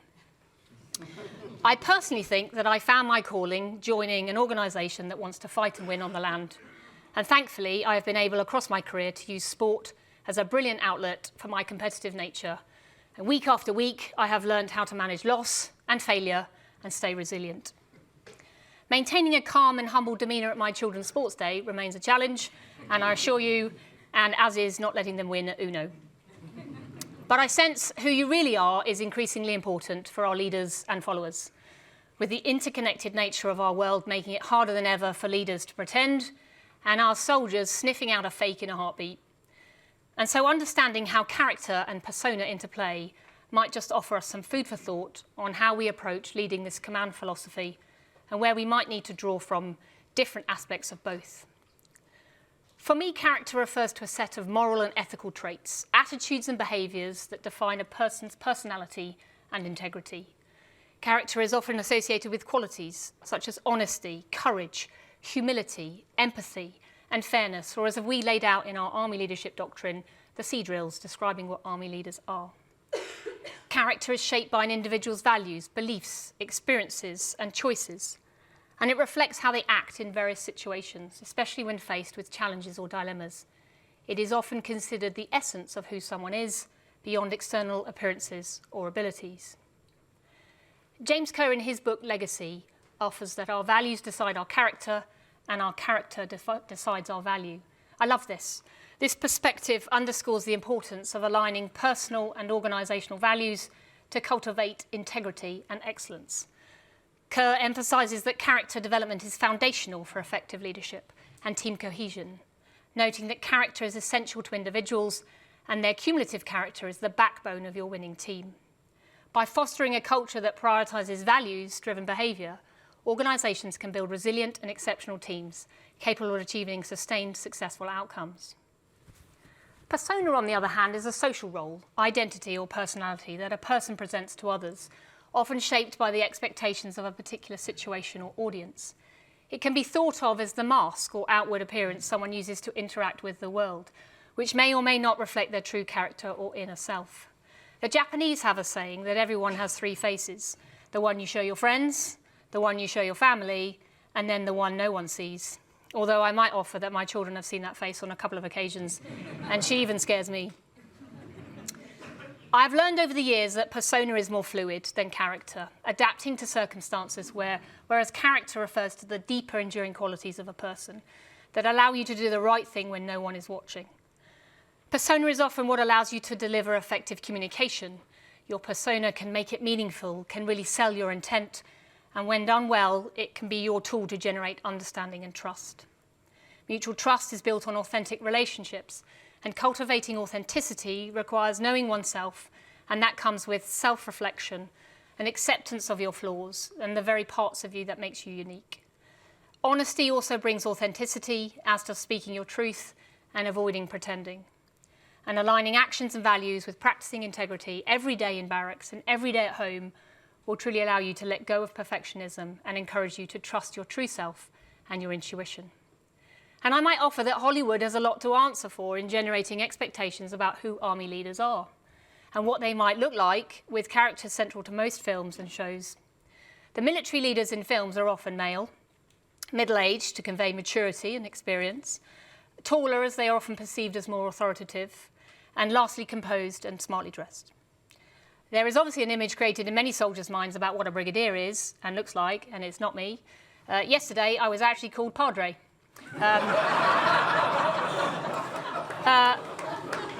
A sure sign that my command persona was not on show as I wandered around the corridors of the School of Electrical Mechanical Training, or perhaps simply that I am radiating empathy and compassion midweek. The point of exploring character and persona and mission command is to show that who you are and how you lead and follow all adds up. Explore them both and be ready to recognise that there is always more work to be done. Very finally, I wanted to share a few thoughts on why commanders must be willing to accept prudent risk when leading mission command. And prudent risk being the ability to make sound decisions in uncertain times. For a long time, I have happily thought of myself as unlucky. A string of dramatic car accidents, including hitting a wild boar at 80 miles an hour, a brain tumour, a small house fire, divorce, and umpteen sports-related injuries. But reframed, you could argue that I'm actually very lucky, given the chances I have taken and my relatively high tolerance for risk. Risk sets the stage where chance and luck operate. By assessing risk, individuals decide whether to take a chance, and I might offer that your character, and to a certain degree your persona, will determine how you assess risk and chance. Chance is the inherent randomness or uncertainty in an event or an outcome. It refers to probabilities that cannot be controlled, and there will be leaders who feel more comfortable with uncertainty than others. Chance determines the likelihood of possible outcomes in a risky situation. For instance, when taking a calculated risk, the outcome depends on chance. Luck, on the other hand, is the potential of favourable or unfavourable outcomes. It is entirely subjective and depends on how outcomes align with an individual's expectations. Luck is how we interpret the results of risk and chance. Luck is the narrative. It is the human interpretation of outcomes, assigning meaning to chance-driven events.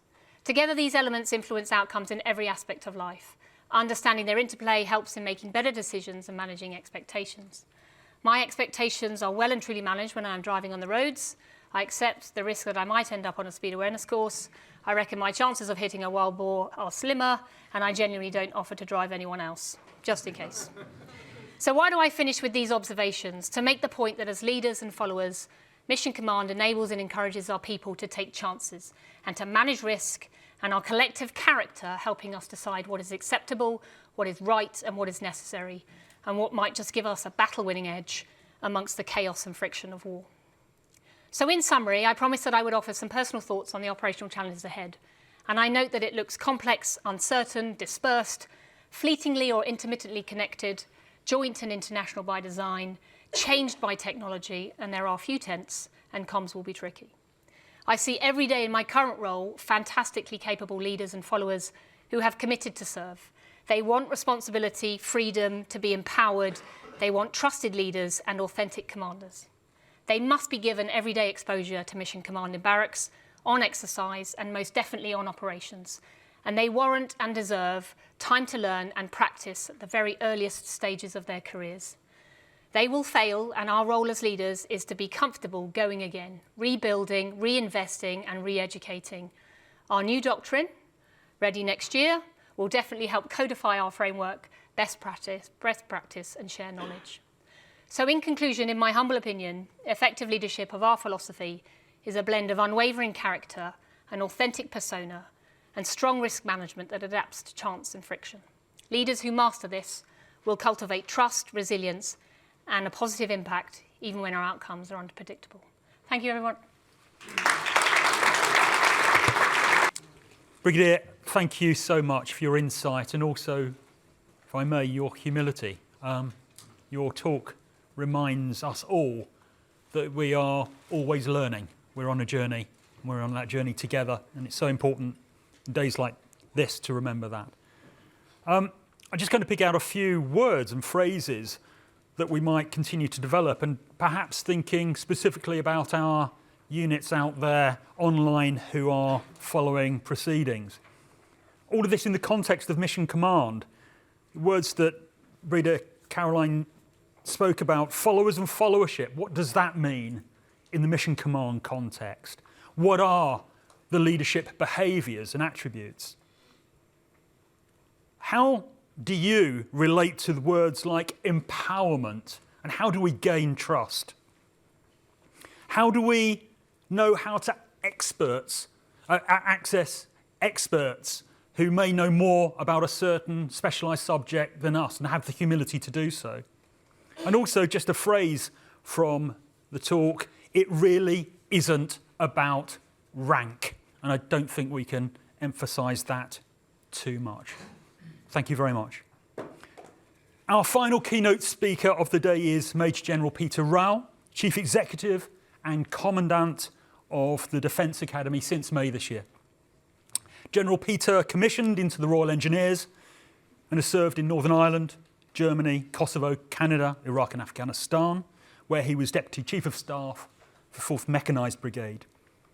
After command of 3-2 Engineer Regiment, General Peter spent a period at Army headquarters, leading the Army's research and experimentation programme. Before taking up his current role in Shrivenham, he was head of concepts and force exploration in the Development Concepts and Doctrine Centre. General, we very much look forward to what you have to say. Thank you.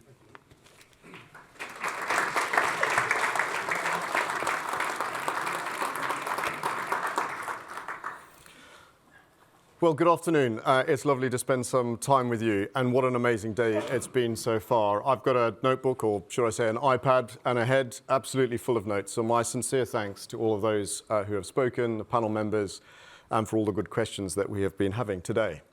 It's really making so far for a rich conversation. I just hope I can keep the tone where you have rightly deserved it. When I was trying to work out why I might have been asked to come and speak to you today about leadership in mission command, I pondered it for a while, and then it finally dawned on me that I've got it wrong so many times that you probably thought I by now should have figured out how to get it right. So that's what I hope to do, is just to share with you some of the lessons that I have learned. There are so many people that I have learned from, great men and women who have helped me along the way, some of whom may be in the audience today, maybe online, or may come to have a conversation with someone about this. And I just want to say thanks to all those people who have been part of my journey. So if I was to summarize in just one word, leadership in mission command, I would base it on that really simple, really powerful word that we've already heard so many times today, and that's trust. And if I was to go a little bit further, I would offer that there are two fundamental parts to that: competence and confidence. But I think I'm getting ahead of myself. You have attentively listened so far, so I thought perhaps may as well we just start off with a little bit of a story. So a few years ago now, I was lucky enough to be commanding an armoured engineer squadron, and we were on exercise in Poland. Some of you may have been to Drawski Pomorski. So we were relatively early on in our training progression, in the fact that this was one of the first occasions we were out with our armoured battle group. And what was happening is we were each given a part of the training area, and then we were going through rotations. So we would have a certain number of hours or days, do what it is we wanted to do, and then we'd rotate around. And as a result, each of the subunits were able to get a little bit of experience in a slightly different terrain. All good, standard stuff. Lots of you will have been involved in that. And we had just gone through one of these rotations, and we were gathering in the squadron harbour area, and we realised that one of our young officers, one of our plant operators, and one of our light wheel tractors was missing. And we did the usual hunt. We couldn't track down where these folk were. And I looked at my watch, and we had 2 hours before all those changes were supposed to be sorted out, and we were effectively turning the templates red. People could get on with their training. And I knew that if we couldn't locate those people, make sure that they were safe, what we were going to have to do is we were going to have to get in touch with that battle group headquarters, and we were going to have to explain our situation, and that was going to stop all the training. Now, only was they got mess around with a whole bunch of people, but our fragile reputation as a squadron in front of this battle group that we were trying to integrate with would have been completely crashed. This has been, if I I would like to say it's only been a handful of times I have been really, really angry. But I can tell you I was really, really angry. And I turned to the Sergeant Major and I said, Sergeant Major, 1 hour. Find them, 1 hour. If we don't do it by then, I'm going to get in touch with the battle group headquarters and tell them that we're going to have to pause. And that gave an hour. I knew it would take time for the battle group headquarters to get the information down to everybody and all the rest. I couldn't use the 2 hours. I knew I couldn't do that. Roger, sir. Gone. And that's when I made my first big mistake. I started to pace. I worked myself up into this really ugly, sort of righteous anger. Can't believe that stupid didn't take a radio, didn't tell him where he was going, or crazy, all the rest of it, right? And with probably only about 10 minutes to spare from this deadline that I had imposed, Sergeant Major came and tailing with the digger behind, and outstepped this young officer. In front of the squadron headquarters, and as you will know, in a squadron harbour area, that's normally in the middle, right? And then I went, my second and even biggest mistake, because I told, with some language that I'm not proud of, what was wrong or misjudged by this young officer's actions. And I explained what he should have done. I should explain what the impact was. I explained that the reputation of the squadron. I explained this was not the professional standards that I expected, and he'd let us all that stuff. That's not what he heard. That's not what the rest of the squadron heard either. And that was my hugest mistake. Because what they heard, don't mess up with this guy in charge. I can't tell you how much damage that did to the willingness of people in that squadron, my squadron, to go out and do stuff, to seize the initiative, grab the opportunity, take charge, make a decision, employ mission command. Now, I worked really, really hard to fix that, and I think I got there. If I had my time again, what would I have done differently? Well, I couldn't really judge for the young officer's act, okay? He was energetic, just was inexperienced and hadn't thought those things through, right? So I wouldn't want to change that. I never wanted to have changed that young officer's enthusiasm. What I would have wanted to have changed about my actions is at the point where I'd sent the Sergeant Major off, I should have gone and had a cup of tea. Should have gone and chat to my 2IC or someone like that. Gone and changed some track on a tank. Whatever, right? Whatever it is that's going to get the stress out of you, that's what I should have done. And if I wasn't in the right emotional state to be able to deal with that in a productive and in a helpful way, I should ask someone else to do it. A great 2IC, a great echelon commander, a great team. They would have known exactly what it is that needed to do. If I had managed to gain control and done it in the right way, what I would have done is I would have had that young officer and I would have taken them off for a walk. And I would have said, okay, can I just explain the ramifications of the decision? And can we just walk through the steps of your thinking so that I can understand it better? And then I would have liked to have imparted a little bit of advice as to how that could have and should have been dealt with differently, and explain the ramifications as to what it's gone wrong, all in a calm measure, and then didn't go into those wonderful sort of coaching skills that we're all trying to accrue. Just about, well, how do you think you could have dealt with that differently, and so on and so forth. And if it had really, really, really gone well, what I would like to have done is I would then like to have gathered together the other troop commanders with a brew and biscuits A, B, and all the rest of it, maybe the troop staff sergeants, and just talk through what had happened and just said, how can we learn from this? How might we have helped each other? How might we have helped this young officer to spot that moment earlier on? That's what I'd like to have done, and I didn't. And I worked really hard, as I said, learned from it, implemented it, a number of things within the squadron, and we had a great time, and I'll talk about a little bit more about that later on.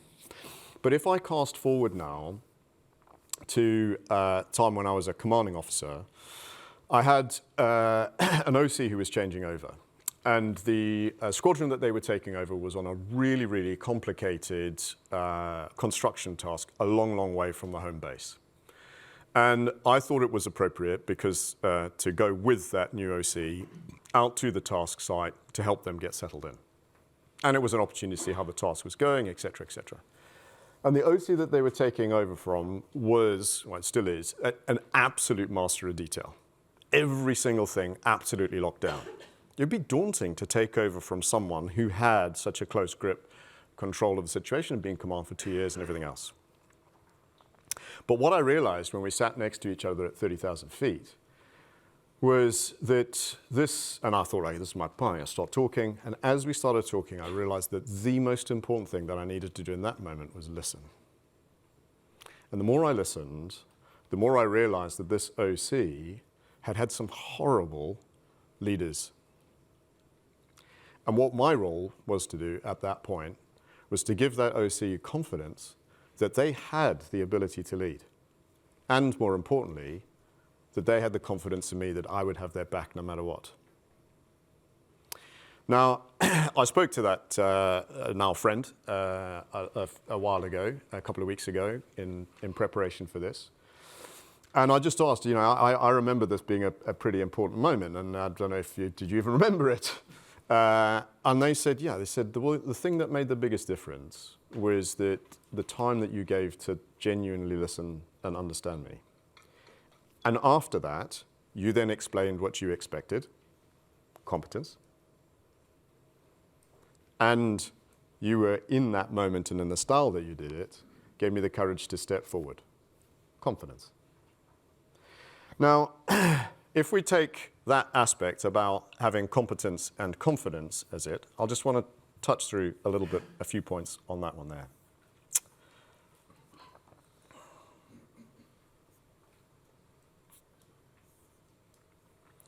If we tease apart this bit about competence and confidence, we'll take them each in turn.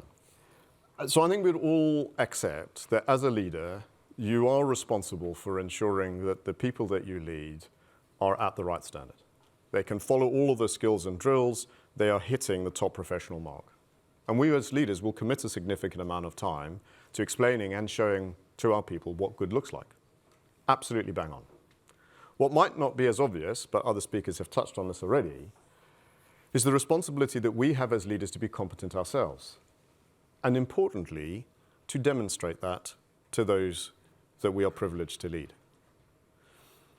I would observe in the respect that we have for hierarchy, it can be easy for a leader to hide behind that and not get out in front of their troops and demonstrate their own competence, demonstrate the fact that they are learning.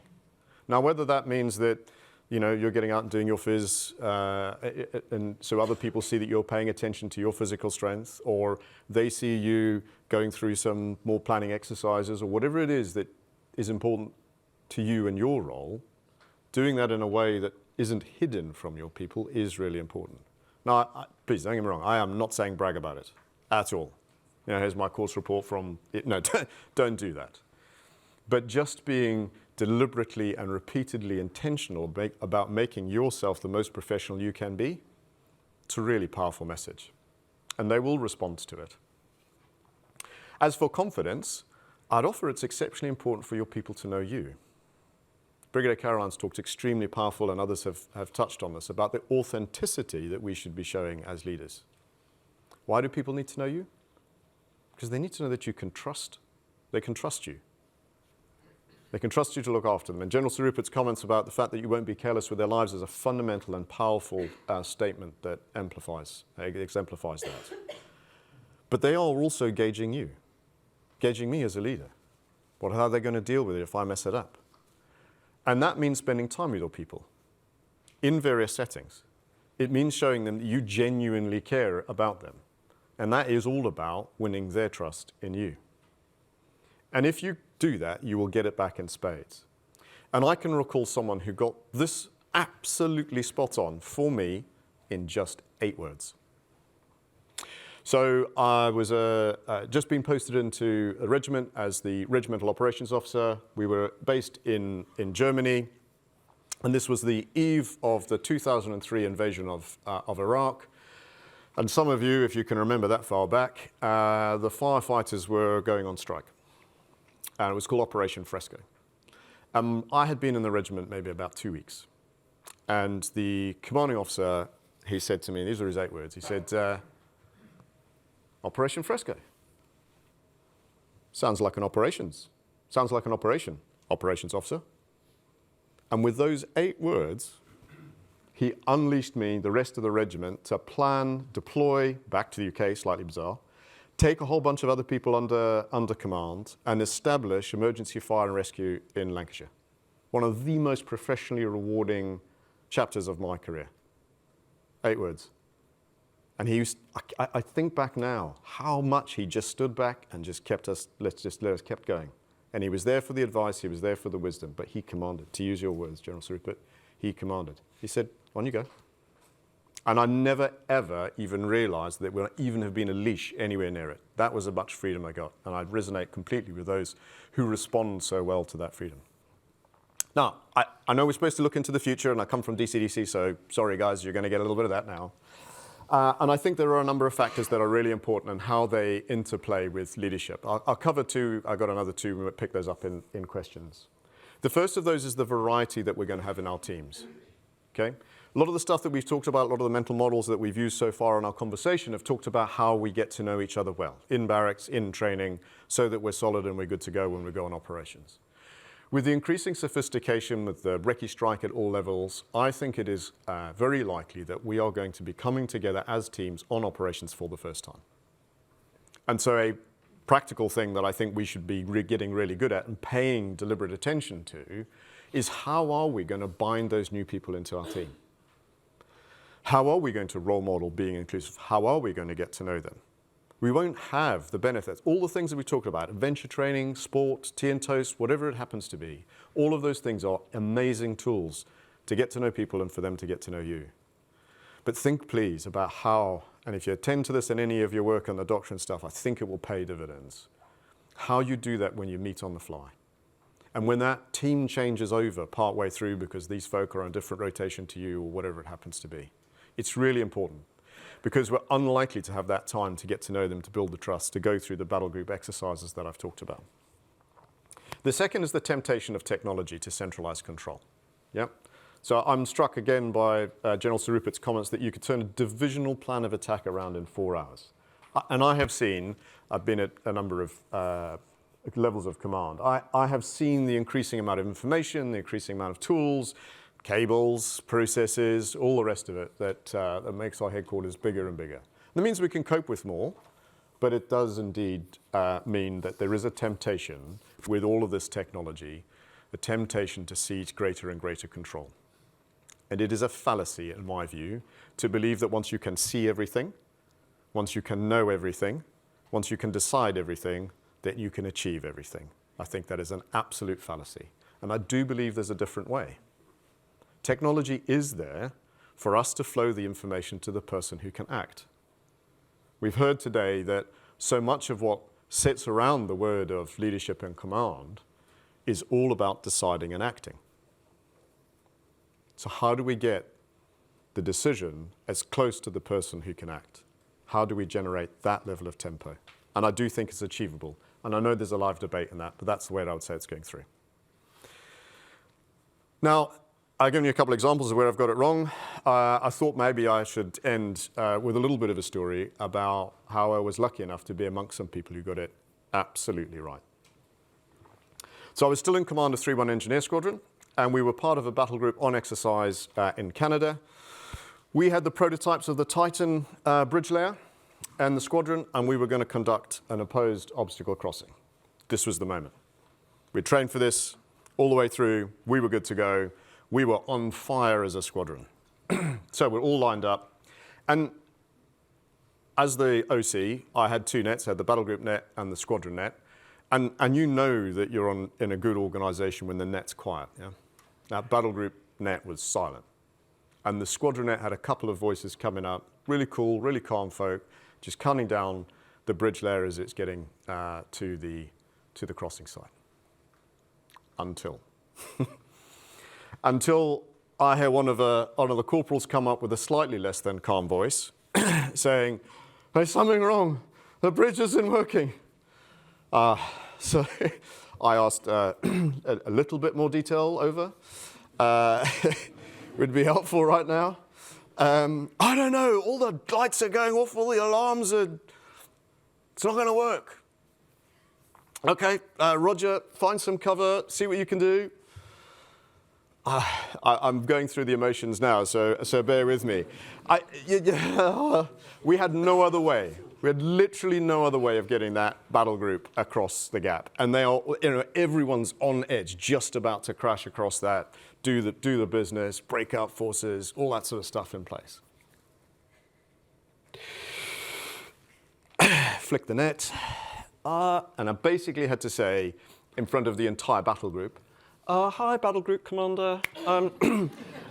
Really sorry, your engineer squadron's not going to get you across the river today. Well, what I was then waiting for didn't come. Battle group commander said, and he was disappointed, eh? But there was no anger in his voice. He said, Roger, okay, wait out. Silence on the net. I think, well, this has been fun. It's nice to know you. Thanks, Walshy. And then a voice came up on the net, and it was one of the recce platoon. And this guy was on the left-hand edge, right in the south of the battle group and all the rest of it. And he came up straight to the battle group commander. Zero Alpha, and what was he saying? I can see something in front of me. I think there's a bridge. I think it's lightly guarded. I'm going to go for it. What did the battle group commander do? Roger. And then they had a conversation that I will never, ever, ever forget. So you can imagine, you're the battle group commander, your whole battle group's tooled up, it's ready to go. Engineers, thanks. And now you're there. The desire for knowledge, for what's going on, what should I do, and all the rest of it. And the conversation that followed between that battle group commander and that platoon sergeant was like two friends having a coffee. The genius of that battle group commander, the leadership at that moment, he took all the pressure out of the moment. Gave all the confidence, all the conviction to that recce platoon sergeant, and off they went. And then Tony, who was commanding the company who was closest to that side of where the battle group was, he came up on the net and said, I'm closest, I'm going to go for it. Is that okay? And the battle group commander said, yeah, go for it. And in that moment, he gave away control of his battle group. Right at the moment when the chaos was highest, he gave away control. And the after-action review, we see the icons and they're doing all that sort of stuff in play afterwards, is amazing to watch. Because Tony's company turned towards and chased down where Ed was going. The rest of the battle group followed. They raced to and across that bridge, and they scythed like hot iron through the side of the unsuspecting Opful. It was glorious to watch. If you counted yourself as part of the battle group. And what I hadn't realized was that a little while before, Tony had, on a previous mission, Tony had felt that he hadn't seized a moment that he should have done. And so he had taken some time in between the missions to practice a drill with his team. And they basically said, that's the grid, and then I think their code was something like chicken run. And that whole idea was get there really fast, keep reasonably tactical and all the rest of it, but go. Speed is what matters. And I think that's another wonderful example of leadership. Tony had paused, he had reflected, he had developed a new way of doing it, he talked to his people about it, they developed a really simple, repeatable drill, and they had a tool ready to go at the moment of need. Now, I caught up with Ed the other day. He's now a major, by the way, which clearly he should have been. And I asked him, what motivated you to act in the way that you did? And he told me that he'd been a sniper section commander in the company that he was in, when the person who was the battle group commander was the company commander. So they'd worked together and they'd been together on operations in Iraq, 2003. And he said something I wasn't suspecting, because I thought he was going to say, he's a great guy, and we spent time together, and we might have played sport together. Don't know what he is. He said to me, we used to spend time talking about our profession. That's a wonderful, wonderful example. So you've got a company commander and a sniper section commander, and they are talking about their profession. I'm sure they absolutely knew each other's favorite sports and all the other sort of aspects about themselves as people, but that person, that commander, had a habit of talking to his people about their profession. And as a result of knowing all of that, knowing how that person thought, Ed felt free to seize the opportunities. And he certainly did that day, I think we can agree. Now, you may be unsurprised to hear that that battle group commander, in fact, I saw him up yesterday, ended up as the commandant of Sandhurst and the director of leadership. And I saw Paul Manson just yesterday in another high-pressure situation, and he was again taking the stress and pressure out of that and allowing people to bring their best selves into that room. It's a real, real testament of leadership and inviting and creating all of the conditions for mission command. So, if I leave you with just one thing that we all can practice, it is simply this: get good at dealing with failure.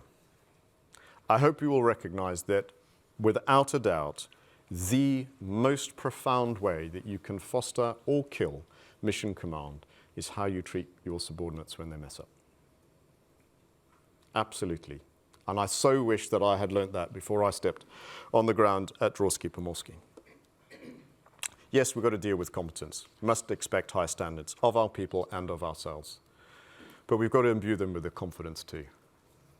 That trust really is that glue that turns individuals to teams. Yeah, gives people both the skills and the will to win. And I came across a great phrase as I was preparing for this. It said, good leaders build in their followers confidence in that leader's abilities. Great leaders build confidence in their subordinates' own abilities of themselves. And there's definitely an echo there in the description and definition we had between commanders and leaders. So thanks very much for your time. I look forward to your questions.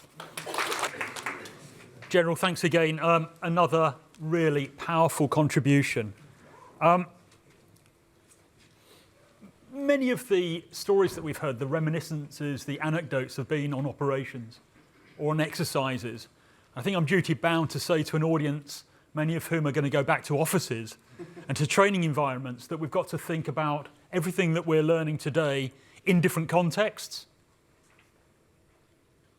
How are you going to take what you learn today and apply it yourself? It's really interesting to hear about how people have learned from their mistakes and their failings. Are we good at identifying those weaknesses and changing our behaviours as a result? And also I'm struck by what General Peter was saying about the importance of human relationships day to day in different environments. Do we make enough time to develop those relationships? He didn't mention emotional intelligence, but an awful lot of it is packaged around that, how we develop those skills, and particularly that listening skill. We've had lots of people speaking today, but there's only been one voice in the room. Everybody else has been listening. Do we do that in the workplace? Do we listen enough? Rhetorical questions, but I think really important ones. Ladies and gentlemen, what we're going to do now is take another break. We've got 35 minutes for that break. Could we please be back in the hall or online at 5 minutes to 3? Thank you all very much. Wow, I love military audiences. Thank you all very much for joining us back for the afternoon session. We've had two fantastic presentations before the break. Lots of food for thought on culture, on trust, lots of the themes we'll dive into this afternoon. Just a moment. If I can just begin by reminding you that this is all off the record. I think that message is primarily for me rather than for most of you, but I'll remind us anyway. But I'm very, very pleased to welcome a couple of extra additions onto our panel, as well as our two speakers. And I'm going to begin with Warrant Officer Paul Carney. Paul, thanks very much for joining us. One of the things as a journalist, when you hear about these big high-level concepts like mission command, leadership, trust, culture, all these other things, the thing you always come back to is to ask, sounds great, but what does it mean in practice? What are you doing about this? And I'm kind of going to push you all on that a little bit to get you to say, what does it actually mean in practice? You've done a fairly good job, I think, but I'll probe a bit more on that. But just to begin with, Paul, you've got a few minutes of remarks prepared.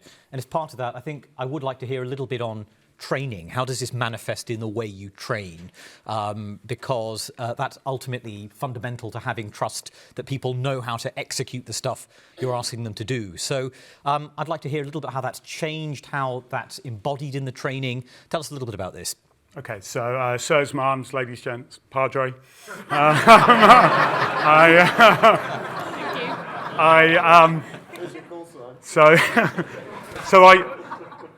So I thought I'd start, before I go on to training, to talk about communication, because I think that's what's key to Mission Command. And we're very good at having our officers and NCOs, and I think we're one army that has a great communication between the two.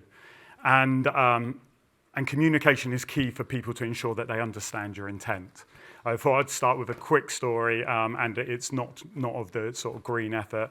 It was during the coronation of the king, and we saw an increase of protesters, and so the army was asked to provide extra security.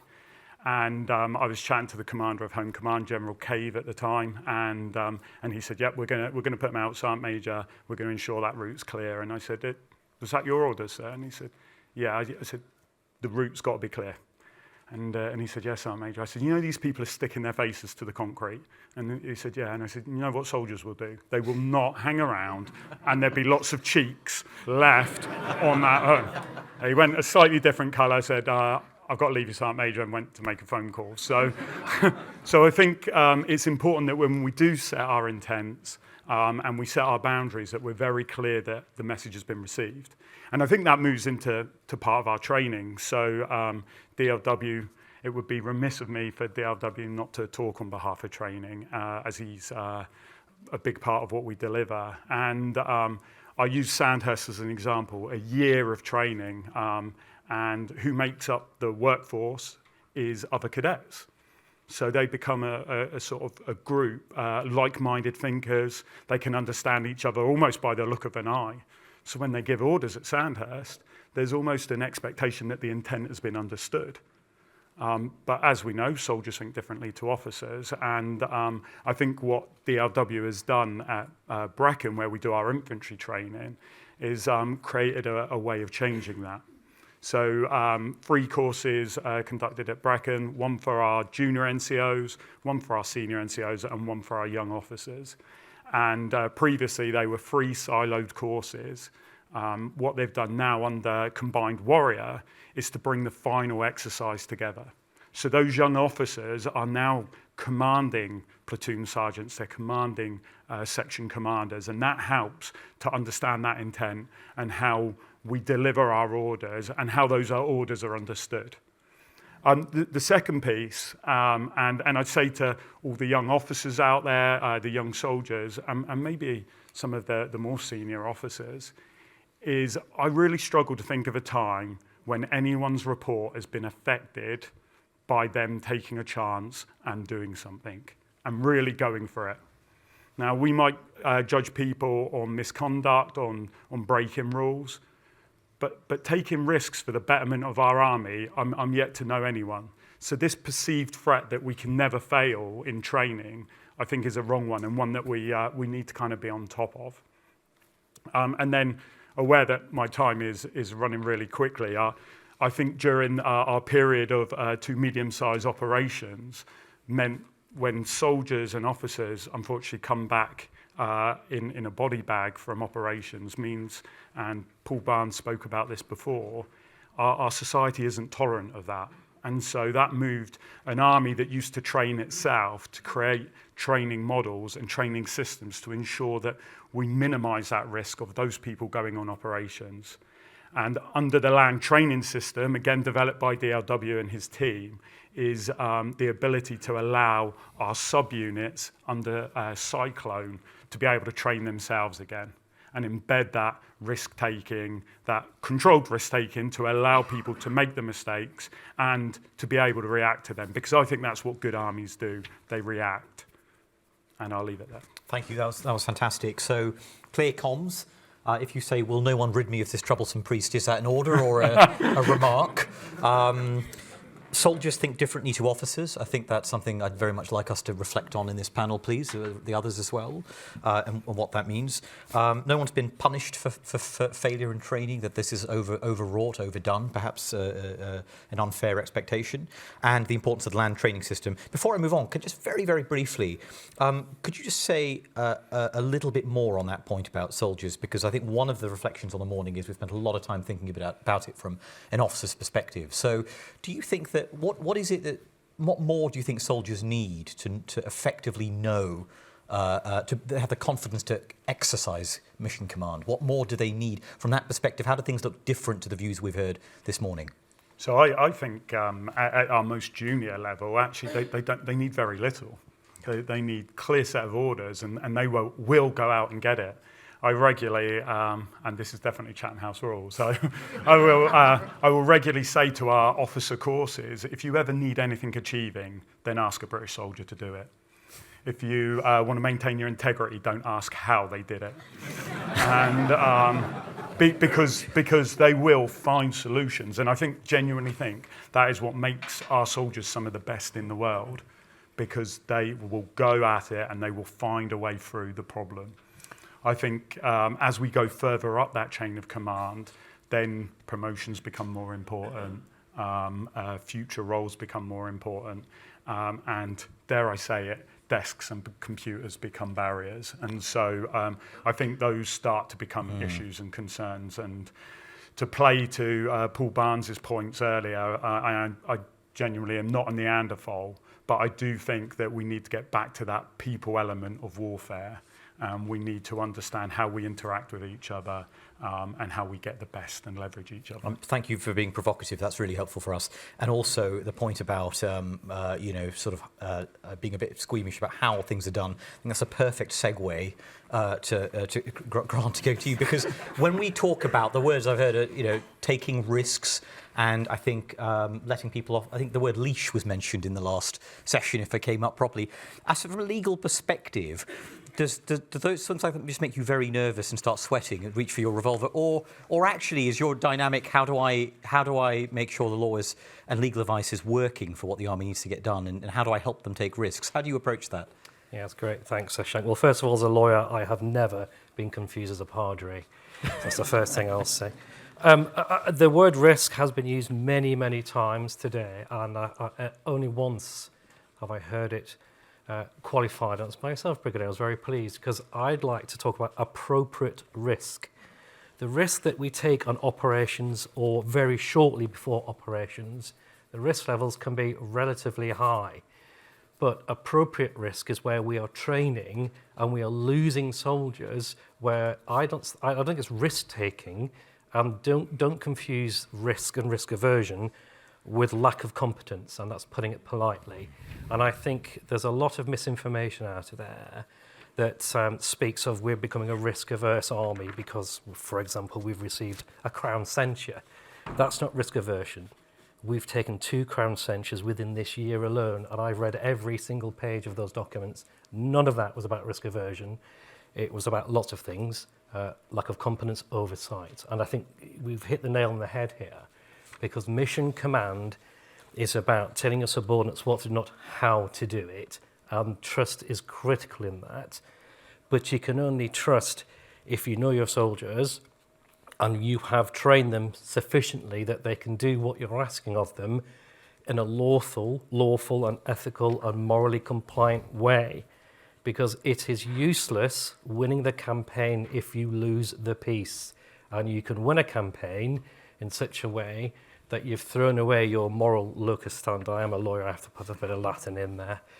And you will lose the peace. You can fight a war so badly that you'll achieve your strategic or your tactical advantage, but you lose the operational end state. And we mentioned Clausewitz, and I am a big fan of Clausewitz, because it's true. Look, thank you. That, war is an extension of policy by other means. There's a political aim to it, and sometimes we forget that, and we ought not to forget it.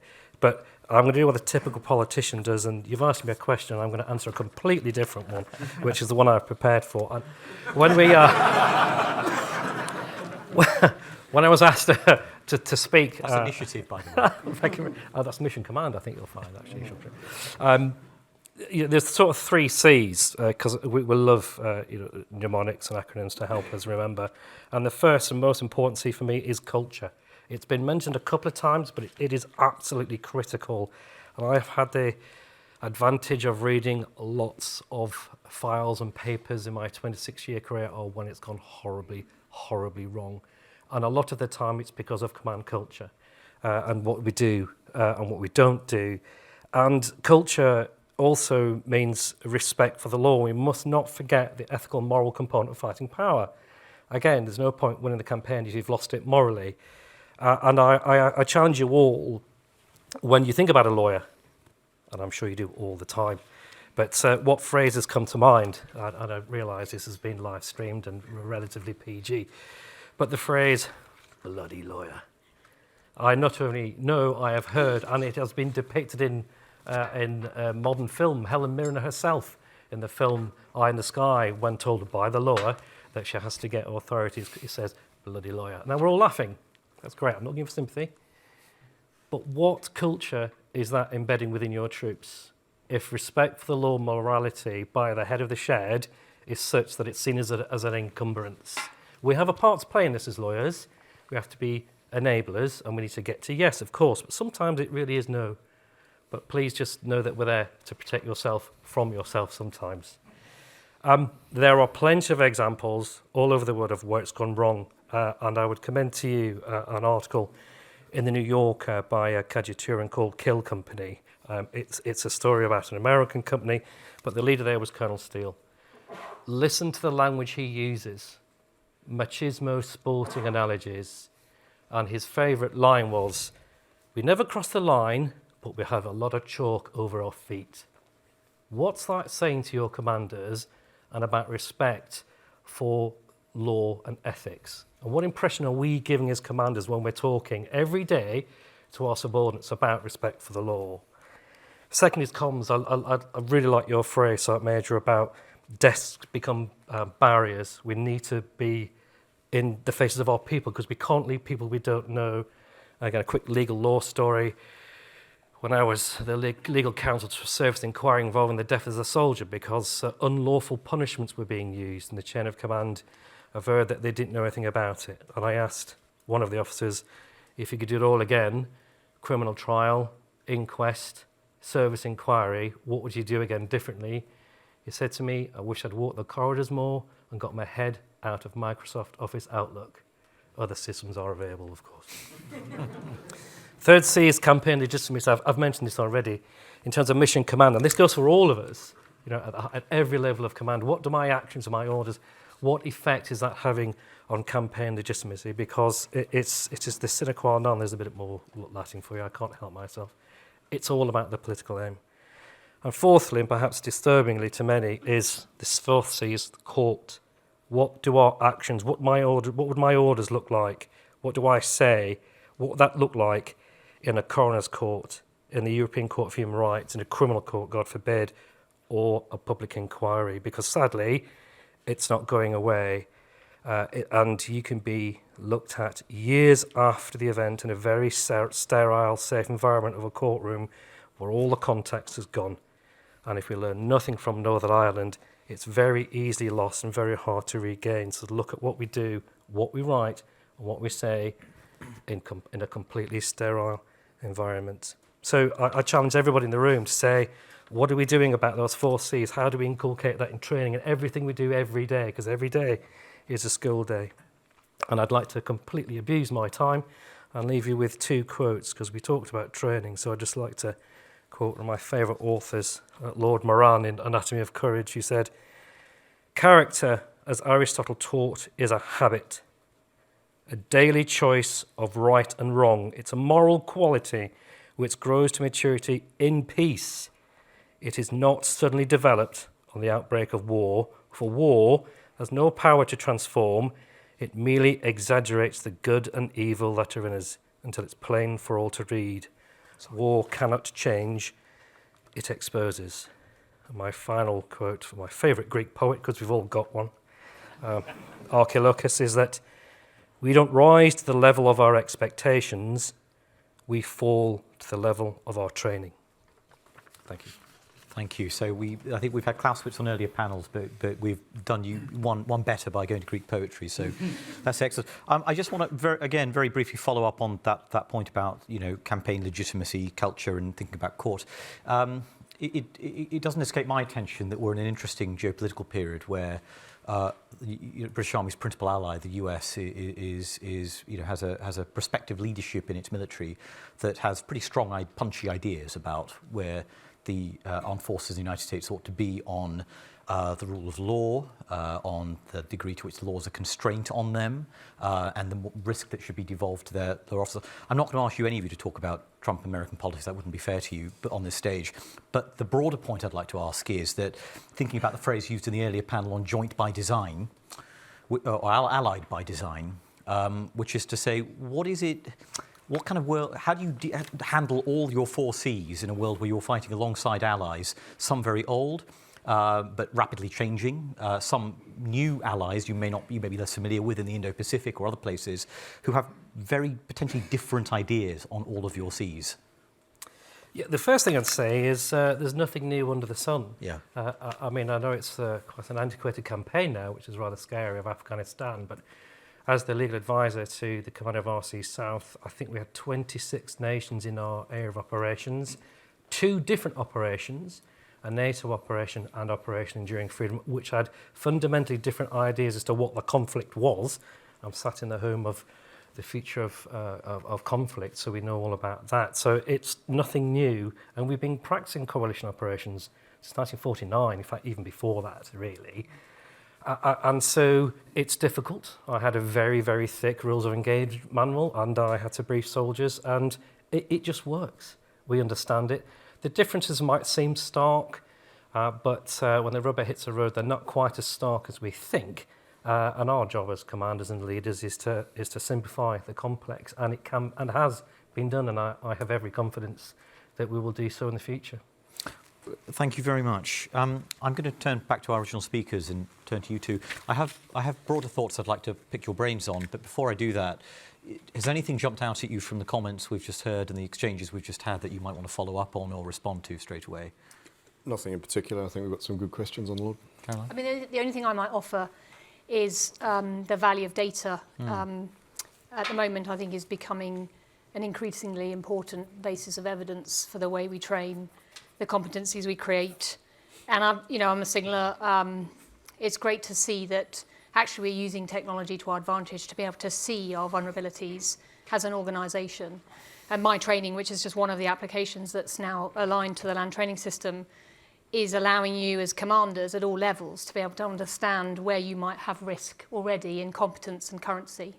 And that way you can then focus harder. And I think one of the things that came out of Iraq and Afghanistan years, when I was a subaltern, my job was to prepare the training program for the week. That's what we did. But we went through 20 years of having training programs given to us, which we followed as by pre-employment training. And so now we're kind of harnessing the creative in our young NCOs and our young officers. And what we should be doing is not making the platoon commander write the training program. It's make the junior NCOs do it, own it. And that way they can all understand the competencies, and that collective effort, which you capture in data, can then become the evidence base for the amount of risk that you take when you're doing training. Just while we're on the subject of training, it's clearly a theme of everything we've been discussing. One of the questions I have is how realistic and demanding does training need to be to really prepare you for the sort of situations in which you need to exercise these things? The reason I ask this is because I've been writing a lot recently about training of Ukrainians, both here but in other countries as well. And one of the complaints I've heard from Ukrainians directly is to say, it's hard when we're not able to turn on our EW and replicate the electronic warfare environment we have in Ukraine. It's hard when the UAV environment is completely different. It's hard where the level of inoculation to battlefield risk feels very, very different. And some of that is to do with culture. Some of that's to do with regulations, civil aviation regulations, other regulations. I'm just wondering how any of you can jump in on this if you'd like, whether you feel we've got the balance right, and if not, is it moving in the right direction? If I may start. So if we talk about training, I mean, you can take pretty much anything. So forgive me for using a sporting analogy. But I understand that people who are professional javelin throwers play a lot of badminton. And that the reason that they do that is that the hand-eye coordination, the sort of skills that they're going to be using, the center of balance and all the rest of it is pretty much the same. You know, Usain Bolt, fastest man on the planet and all that, he didn't just run the whole time. You have to do a number of other skills in order to broaden those things out, that sort of cross-training aspect. So I don't say that we shouldn't get to a point where we have full immersion training, but there are lots of reasons why we don't, and there's some areas where we can't. People here know better than I that the Wehrmacht seem to be pretty good at rumbling across Europe in the 30s by training in gliders and bicycles. So there is a necessity for us to bring that reality. So I place on one side of it, you can get a lot done without that. And it back of the range, just taking out your notebook and just let's talk through that. What are the colors of the lights that you have in a rolling replane at night? Just those basic things again and again and again builds the muscle memory so that you have the headspace to then go on and do something more complex. And there are other aspects that we do need to be looking at. We can't, folk in this room will know, there are a number of things that we cannot replicate in a physical sense. The cyber battles that are raging, the ability to try and cue things across domains in space and so on and so forth. You know, no one's going to pay for a F-35 to whistle across you as you're doing a platoon attack, as nice as that would be. In part because we don't want to expose that to all of the signatures. So I know there's great work that's being done in terms of building the synthetic environments, the gamification. Someone talked earlier on about war games. My point is there are a plethora of tools for us to get after. So then it's about how do we actually make sure that the time that we are spending in the field is really optimized for the things that we need it to be in that regard. And my personal view is that if you get into the field, try and be there for 10 days or more. So something happened, I personally experienced, something happens after 10 days. You can't carry your little snacks and all the things that sort of get you through. You're right into field routine. And the admin, let's face it, the admin to get onto the field is enormous. So when you're on for 10 days, you're getting, for my return, you're getting a decent amount of payback time as it goes through. And then that's where you then really need to get into the reality of it. So get in the dirt under your fingernails and so forth. And I would argue that one of the areas that the British Army is still very, very good at, and that is doing live fire training. And I would urge us to protect that significantly. My understanding is that there are a number of armies in the world cannot get their head around the fact that in training, we would put a GPMG on a fixed line and we would carry out attack next to it. The familiarity with that noise, with that danger, is really, really profound. So I would offer that there are aspects, which are the bits of aspects that we want as the reality? And then let's optimize the training opportunities that we can create. A lot of it we can create ourselves in that moment. Paul, do you want to add anything? Oh, sorry, Clark. And just seizing the initiative on that point. So I always say I think I want three things from a soldier and an officer. I want them to be physically resilient, mentally resilient, and competitive. And I think if you have a good foundation of that, then you can put anything on top of it: infantry skills, combat engineering, technology, and most of those things, those three things, we can do almost every single day. And for me as a young soldier, before phones, before all of this, and it's very much, I think we threw the baby out with the bathwater. So our individual training requirements, they should be our bread and butter for every soldier. I'm often get told, I don't want to do my ITRs online. Well, don't. I don't want you to do them online. The online is a backup system. I want a section commander to pull a team together and discuss our values and standards, to discuss that position when we've done the kinetic bit and we're left with displaced people, POWs. What are you going to do about them? I want us to talk through those scenarios, as the General said. And then when the training does come, then we need to offer new things quite regular. So I remember training for Herrick 6, and we just started using amputees for action. And for those that don't know, that's amputees that get dressed up as wounded, becomes very realistic, and they're done by makeup artists. And I just remember our patrol pulling up, two soldiers get out and said to them on the radio, just react to whatever you see, make sure you radio in. Nothing. Guys, you there? Still nothing. So I got out of the cab, and there's 2 soldiers stood dead still, a man lying on the floor screaming with no leg, and they've basically been showered in his blood.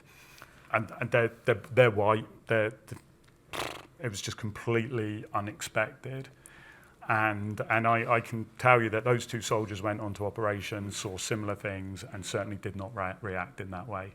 So in the same way that Ukrainians talk about being inoculated, be that with bangs, be that with images of things that they might see on the battlefield, I think that is still important and something that the simulators can't get after, as the General said. I'm struck by both of your points, because the first question I have here is, we talk about improved tolerance to risk. How do we inculcate that when we have mandated policies, processes that are risk averse? And that may be true in some areas, but from both of the stories you've just outlined, that looks like pretty good evidence of some evidence in the other direction as well, I suggest. Can I just zoom out and also, we're talking a lot about the mission command aspect of the themes of this conference. I'd like to come back a little bit to the leadership aspect of this, Caroline, which you talked about quite a lot. And the place to begin is your sense of what we think a leader ought to look like, stereotypes of leaders, right? Sort of, I remember when Donald Trump first appointed James Mattis, the phrase that he used, I think, was he was straight out of central casting, which gets exactly to your point about presence, height. He was a man. He was a Marine. It was a certain stereotype of what leadership is. I'm curious for your view of kind of how you think we can do better at elevating other models of leadership that don't necessarily conform to stereotype, and how you found that in your career, or the experience of that. Yeah, I mean, if I had a pound for every time I've been called sir when I've gone into a camp to like show my ID card, and I tease frequently by saying, okay, come on, tell me, do I look like a little boy or an old man? Which one is it? And it's sort of like whoever's on the gate just doesn't know how to respond to it. You're trying to use humour, and you've paralysed them in a moment. But you know what? I mean, I often reflect that, and I talked about persona and I talked about character earlier, and I would often reflect that I would describe myself as quite a noisy leader. But I think one of the things I have seen over the years is that we malign quieter leaders quite quickly in our construct, because we're looking for Hollywood. We want the Saving Private Ryan moments with the huge characters that can instill it. And you know what? What I learnt when I was actually on HSC, I remember having quite a heated discussion with one of my colleagues on the course, because we'd had a retired senior officer come and do a briefing, and I was appalled at the way that this person had briefed, and yet my colleague thought it was the most inspiring thing they'd seen. And actually we reflected together that, you know what's great is that there's place for all characters in our army, right? So that's brilliant. We're all a bit different, and that's what makes us so strong.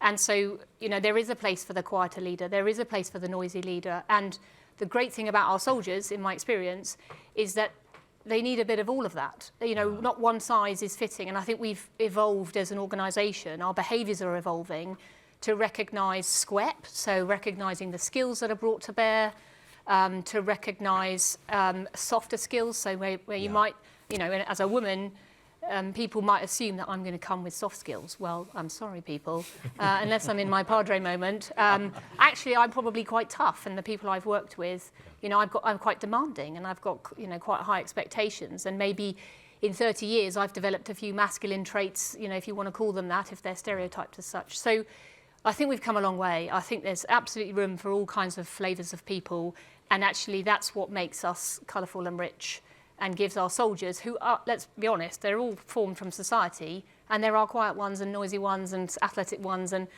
slightly chubby ones, all who have something to offer, is the way I would describe it, notwithstanding they should be physically resilient. So that's really interesting, and I'm really aware of these things when we discuss diversity of all kinds, including in leadership. Sometimes that question is only put to a woman leader or a woman on the panel, so I'm really keen to also get your views from different perspectives on how you have kind of approached this issue but how you both have approached this issue of identifying different models of leadership and making sure it's not just the loud ones from central casting who are the ones who get heard or ones who get pushed ahead. So I'd make 3 observations. The first thing I would say is that leadership is not confined to a single person. Yeah.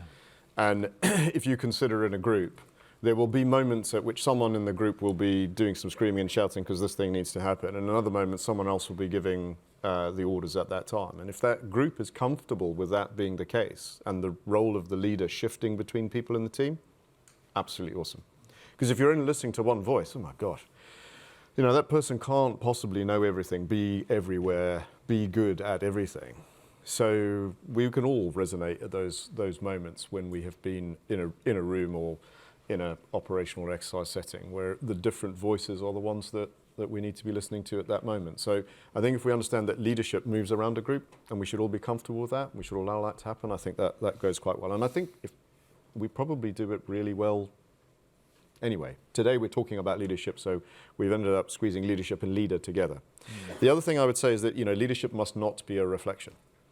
Absolutely mustn't. And as a leader, learning to resonate with and connect with people that aren't necessarily interested in the same things that you're interested in is a skill that we all need to develop.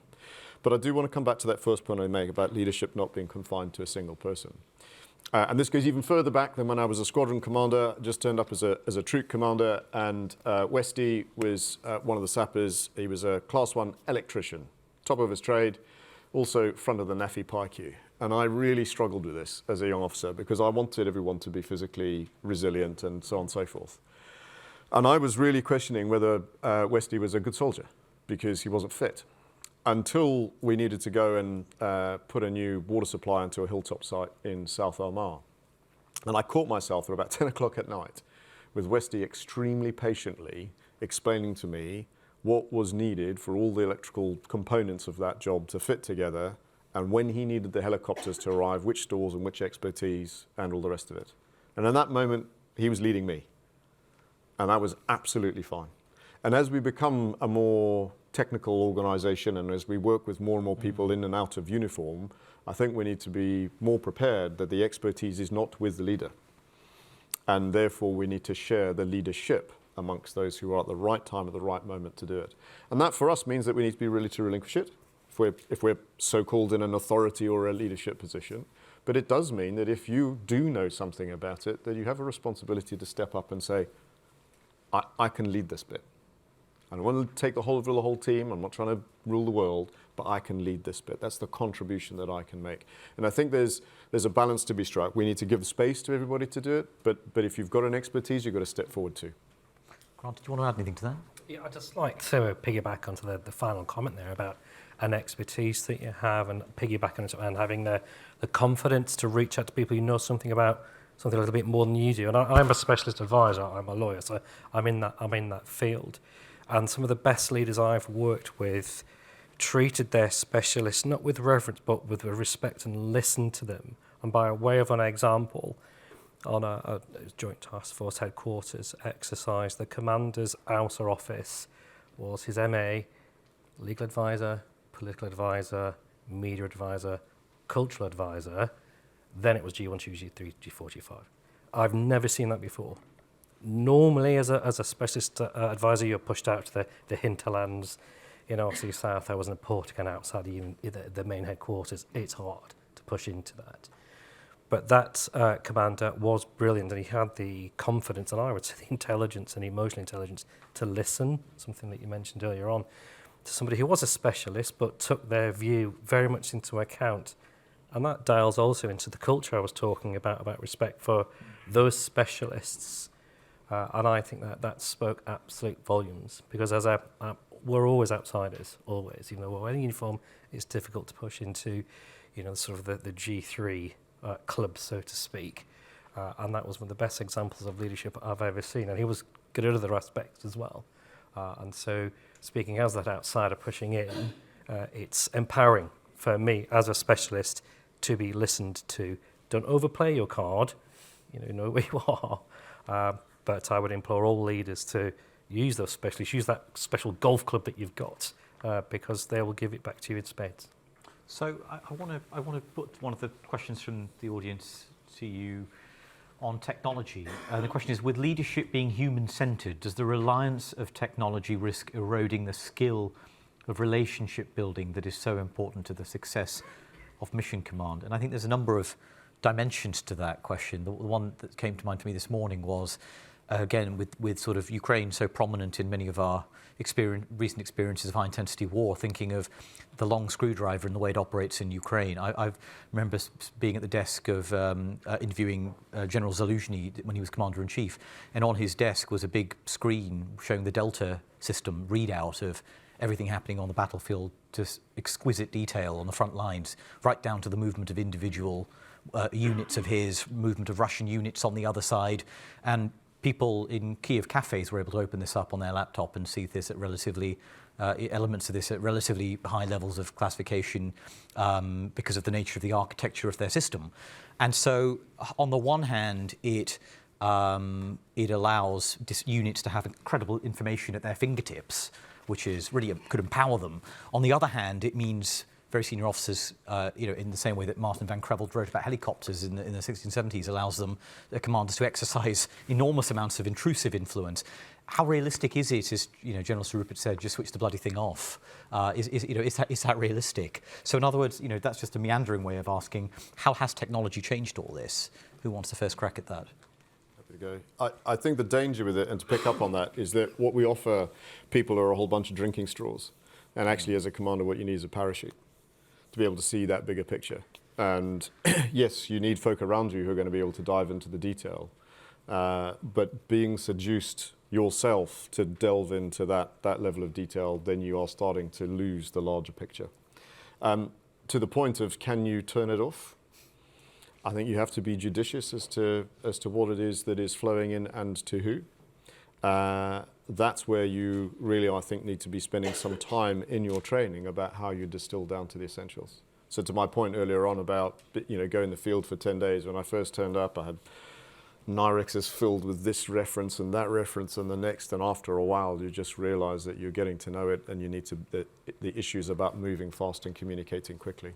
So a lot of that becomes impediments to it. So practicing it, I think you'll find that you don't always need to rely on that which is flowed to you. Often the things I think that we're offered in terms of information flows is about what can be delivered, rather than necessarily what is needed at particular moments and points. So you've got to get used to it so you can make the judgment call on what you need and don't need. Sorry, Brigadier. I was going to say, I think the enemy has a vote here on the modern battlefield. Yeah. Because, and I sort of picked it up earlier, I'm a signaller. Yes. More often than not, I've been doing self-harm on the battlefield in terms of not being able to get comms. And it falls over all the time, and everyone is excited. But the reality, of course, is that our adversaries are pretty sophisticated. That they want to deny us the ability to communicate freely with each other, and yes. They also are able to change the veracity or the validity of the data that's also flowing around the system. Yeah. So you've got to question maybe as a commander, just what you're seeing in front of you, and is it the truth? Yes. Is it valid? But I think the reality about what we're seeing with technology, and the reason why people want to see it at that level, is because it's about creating tempo. It's about creating tempo in the decisions that you make.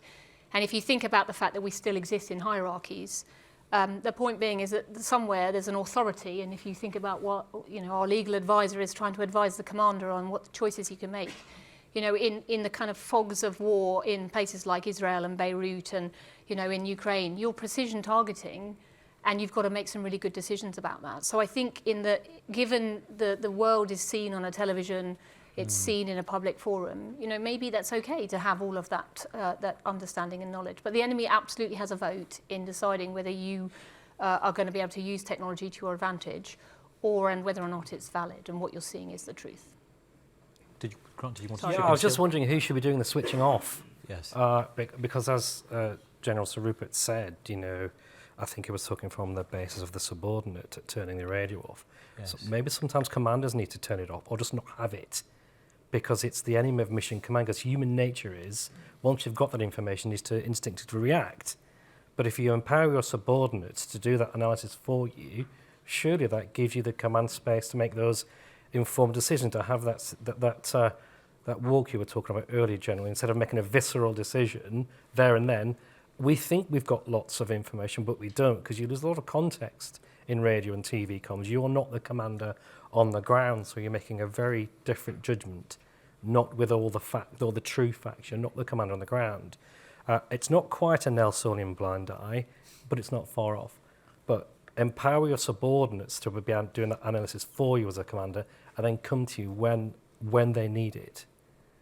Just to dig into to make sure I do justice to the question and its focus on relationship building, the bit I just wanted to ask about was how important is the enduring importance of face-to-face contact or in-person contact. Can you do this through VTCs and digital contact and Signal and your encrypted apps and all the other myriad means of communication?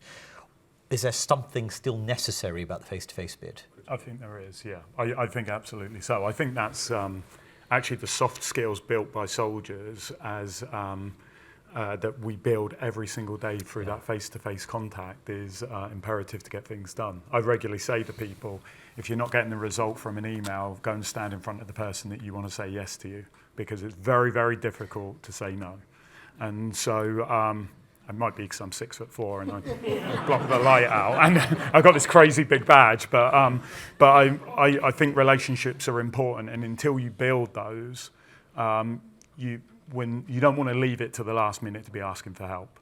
Yes. You should be having that broom and if you, as we said, we want to relate some of this back to barrack life. The first person you go and see someone shouldn't be when you ask for help. It should be for a brew. It should be to get to know that person. It should be about building those relationships. Certainly in my network with the senior sergeant majors now, sort of building defence engagement used to be in the British Army, a very officer-led sport.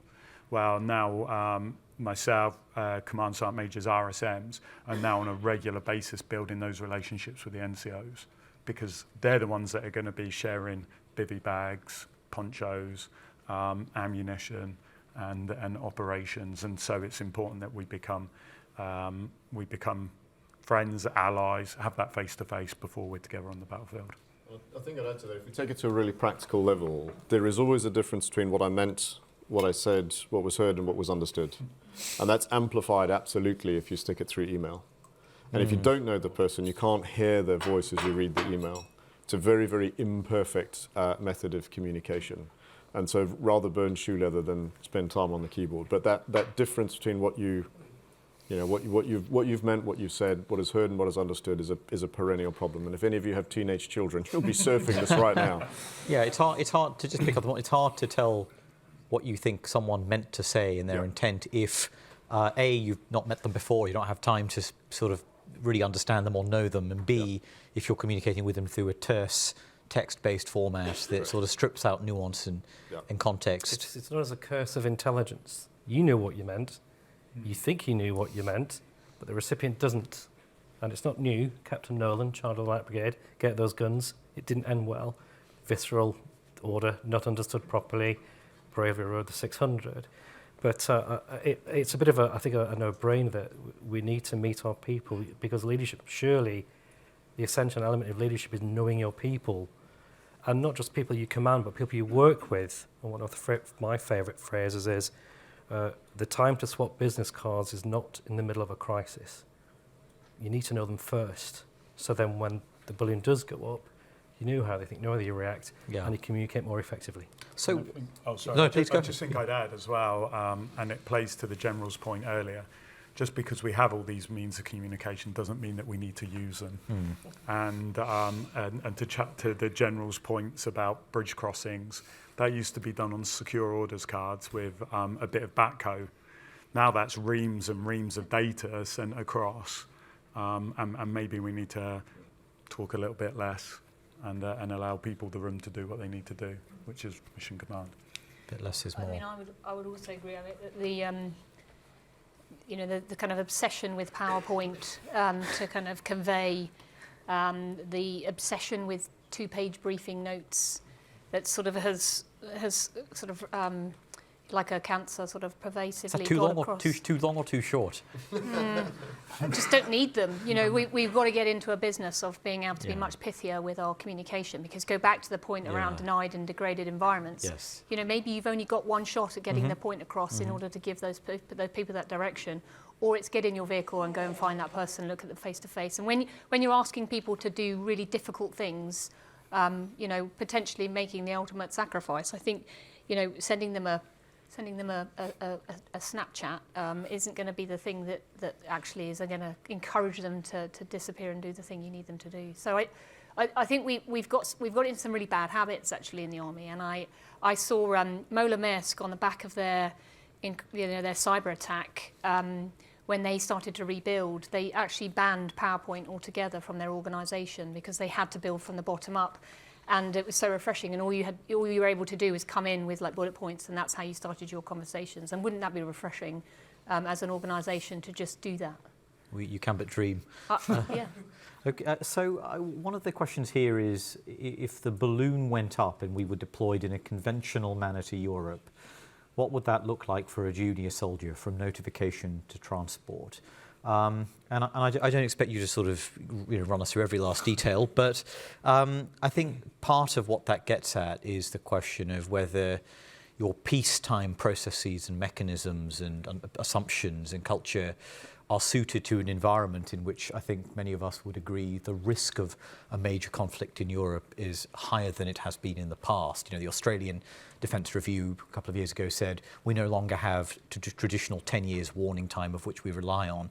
Our defence review is underway, and it wouldn't be surprising if it reached a similar sort of conclusion or had a similar premise that the risk. So for all the things we've discussed, a lot of it's in a peacetime context. How does that change? Paul, can I start with you? Yeah, so I think the Colonel mentioned it earlier when he said once you go to war, the risks, the rules change and allow you a lot of freedoms that you wouldn't necessarily have in peacetime. So we see an acceleration. I remember being, and I don't think it would change so much. I like winding our officers up and talk about the Falklands War and say, if that kicked off again now, would we really do much more different? They might have slightly better kit, but we're going to put a load of soldiers on ships and we're going to try and get them down to the South Atlantic. And so I remember being a young soldier going out to Macedonia with what's going to happen in Kosovo. And our level of training in Macedonia to prepare to move into the country that could have been under fire was certainly pushed the boundaries to what we were used to when we were doing it back in Germany beforehand. So I think we see an upscale in the level of training. I think we see, and this is an important one for soldiers, the upscale in the level of equipment that they're given. That, funny enough, the taps turn on, and the equipment that we want to fight with becomes available. And dare I say, it's nowadays, I think the processes, the computers that I don't like allow us to be able to monitor where people are, what they've done, and the risks that our commanders need to take once those soldiers are on the ground. Anyone else would like to add anything to that? There's going to be a real cerebral shift as well, and we found this coming out of Afghanistan, and we knew then that we were going to have to fight not the last war and the next one, which could be a full state-on-state armed conflict.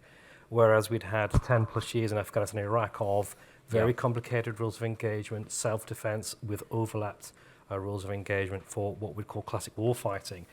And we're going to have to switch over to the rules of engagement in terms of when you can take life. And the rules in international conflict are pretty brutal. If you have an enemy soldier who is not surrendering or order combat, he can be killed lawfully, subject to laws of armed conflict, of course.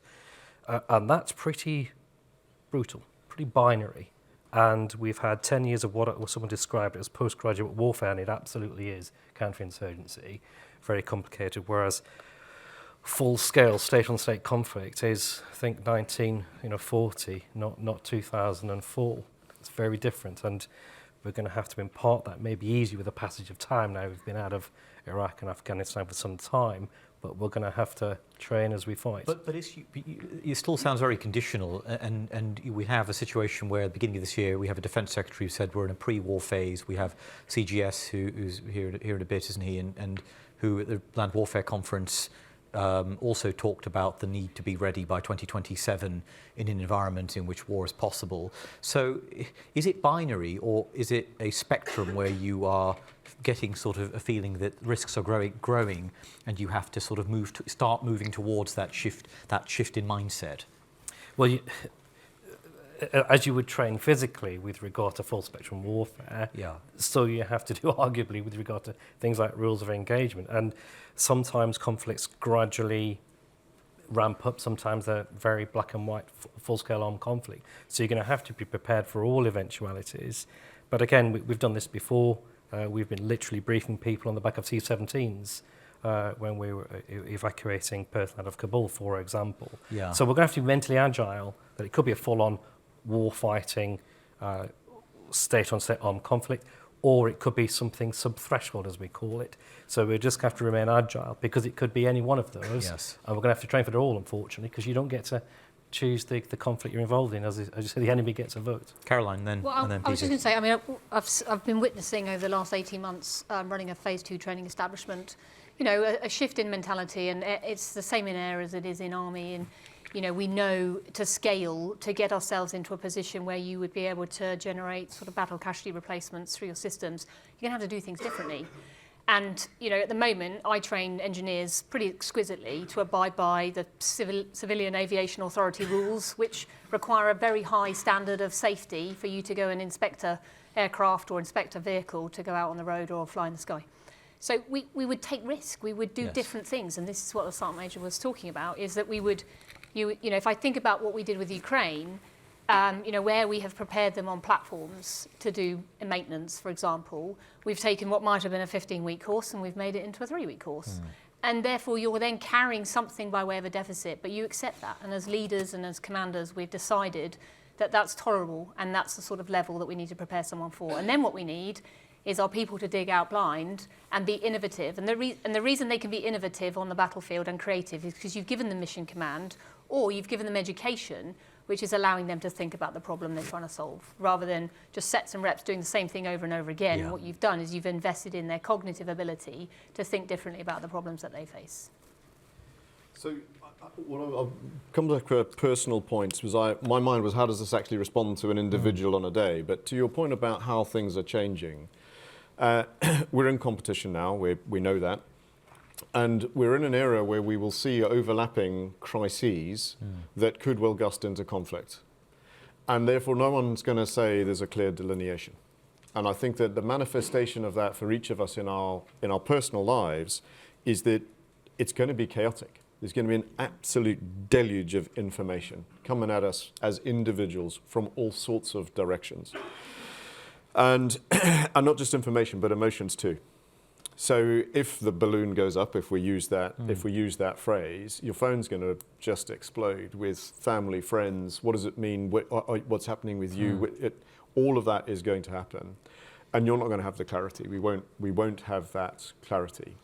And so as it's been pondering, I've been thinking, okay, well, what does that actually mean for me as an individual, if that's going to be the experience that it goes through, or for the folk who are listening online? Prepare the people who are around you for that chaos. Explain to them that you won't know, but something will be happening. Get your personal admin sorted out. Make sure that you've sorted out that whatever it is that you need to be doing. I've got a to-do list of personal admin that no need to fix up. I'm glad we're ending on a cheery note. Yeah, exactly. Well, thank you, Josh. But the other point that I would say is don't turn an issue into a crisis. Because there will be a temptation to charge into the office and build the next spreadsheet and check everybody's blood type and all of that sort of stuff. And you can feel that now, and a part of that is because we are biased to action. That is a wonderful trait in the British Army. We mustn't lose it. But there is a time and a place to hold down the timing. Give people the space and just buy yourself a little bit of time. And at the moment that some sort of thing seems to be turning into a crisis, can be a pretty decent moment to just take a pause. We only have a few minutes left, so I'm going to wrap up and just ask a final question. Paul, put this to you. In the last panel, this is a question from the audience again, the last panel, the speakers gave advice to the young officers listening. Could this panel do the same for our private soldiers and junior NCOs? So, firstly, and I tell this all the time, our NCOs are some of the best in the world. And you need to acknowledge that. We almost the same to the bias to action. We're an organisation that wants to make ourselves better all the time, and sometimes that can feel like we're bashing ourselves. I think we have exceptional people, and I've had the pleasure of serving around the world and getting to see other armies and other NCOs. So that I'd start with that, a bit of self-belief in what we can do and what we can deliver. I use the line a lot, own what you can own. We can always look over the fence and say, oh, I wish I had these MVGs, I wish I had a better rifle, I wish we could get out on the training area a bit more. But you don't hold the levers to do that. So own the levers that you do. So ensure that you as NCOs personally, and leading by example, be experts at your ITRs, be truly professional at your expertise, whatever role that is, and then deliver that down. Because it's part of our tenets, part of the leadership code, lead by example, so ensure that you're setting that right example. And I mentioned it earlier, that the one which sits best for me is our values and standards. If we embed the best into our people, no matter what they do or where they go, they will make the right choices. And joy of having a lawyer on the stand, we can sometimes concentrate on the kinetic bit of warfare. But as I always say, there's a whole lot of time in between those kinetic activities where we have to look after people that have been displaced. We have to look after POWs that have either tried to kill us or maybe killed some of us. And by embedding the right behaviours, the right values and standards in our people, sets them up for when they do have a rifle in their shoulder, they are doing the kinetic nasty stuff. Thank you. That's a really, really eloquent and sort of wide-ranging few points to conclude us on, Paul. I mean, I won't try and sum it up. There's too much there, but I've just four things that I picked out are that balance between risk acceptance versus campaign legitimacy and culture, and balancing these things, and the question of whether that balance is right, but is I think something we've discussed. The importance of training and preparation as a precondition for being able to devolve command and have trust in those people to make decisions.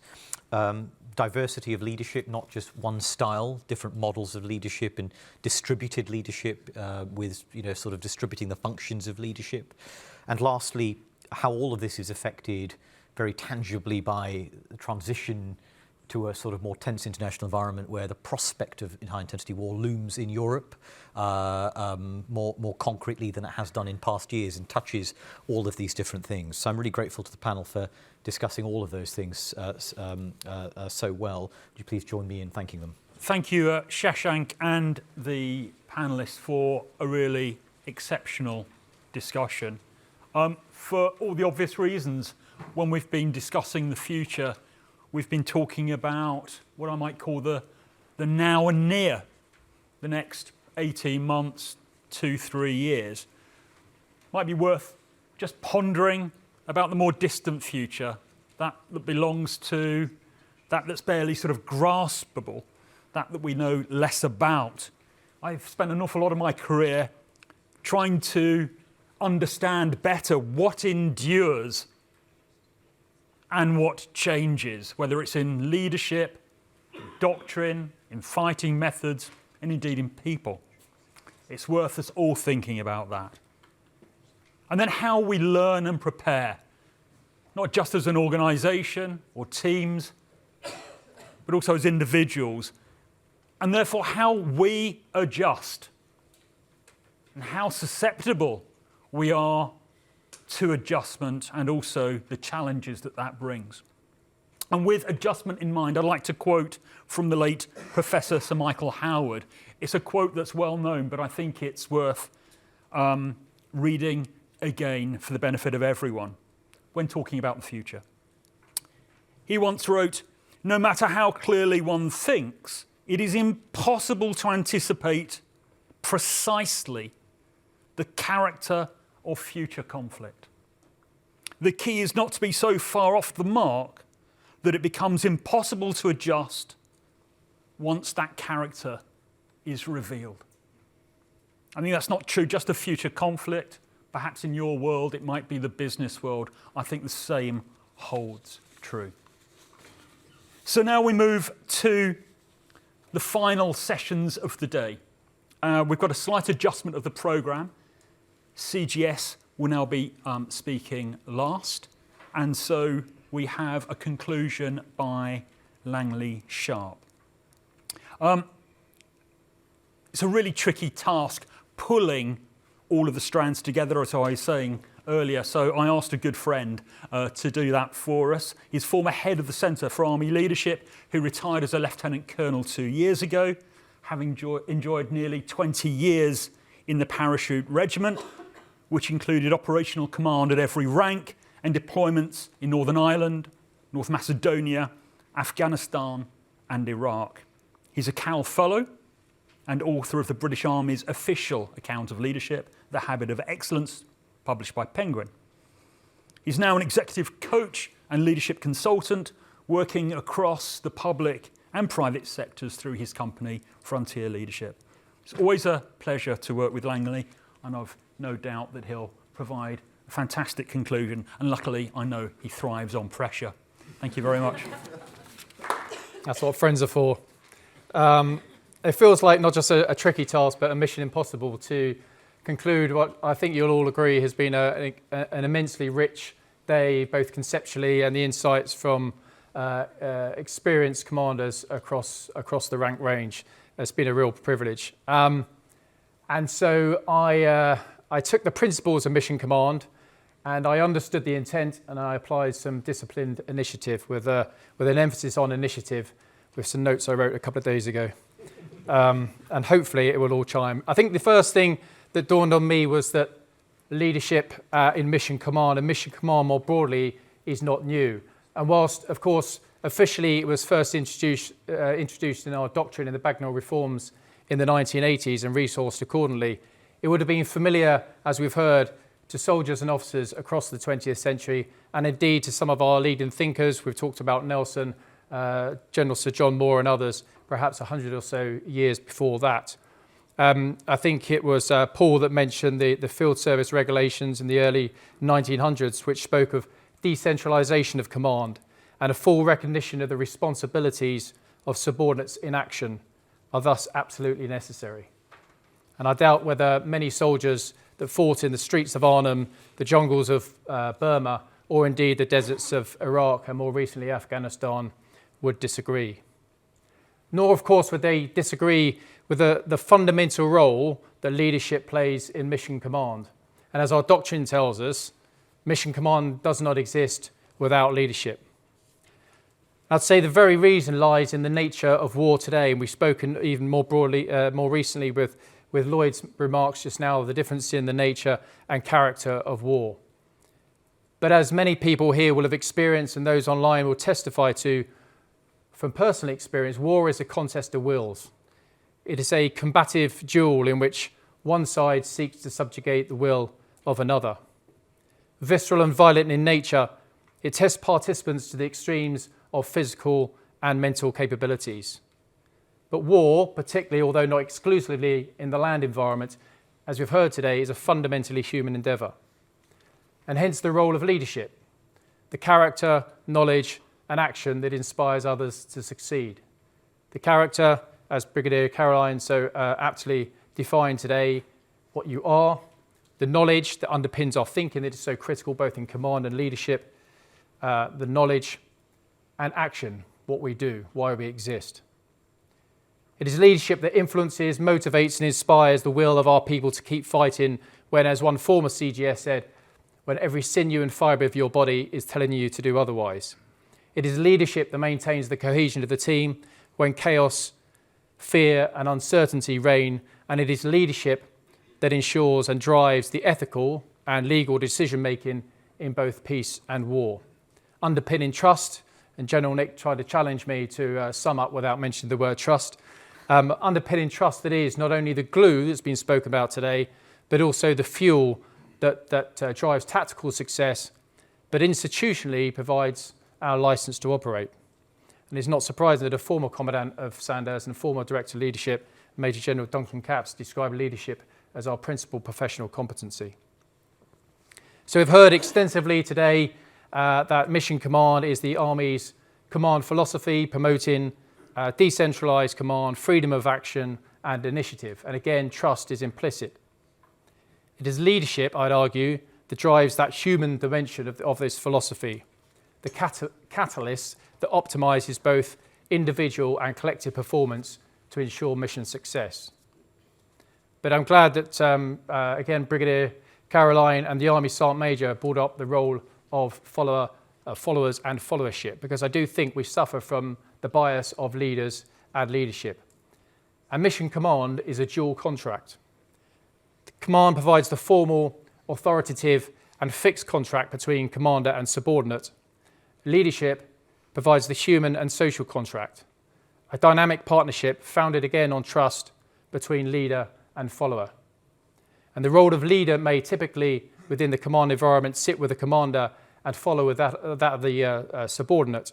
But as any humble and experienced leader will tell you, and General Peter highlighted this today, it is the context that dictates who assumes which role.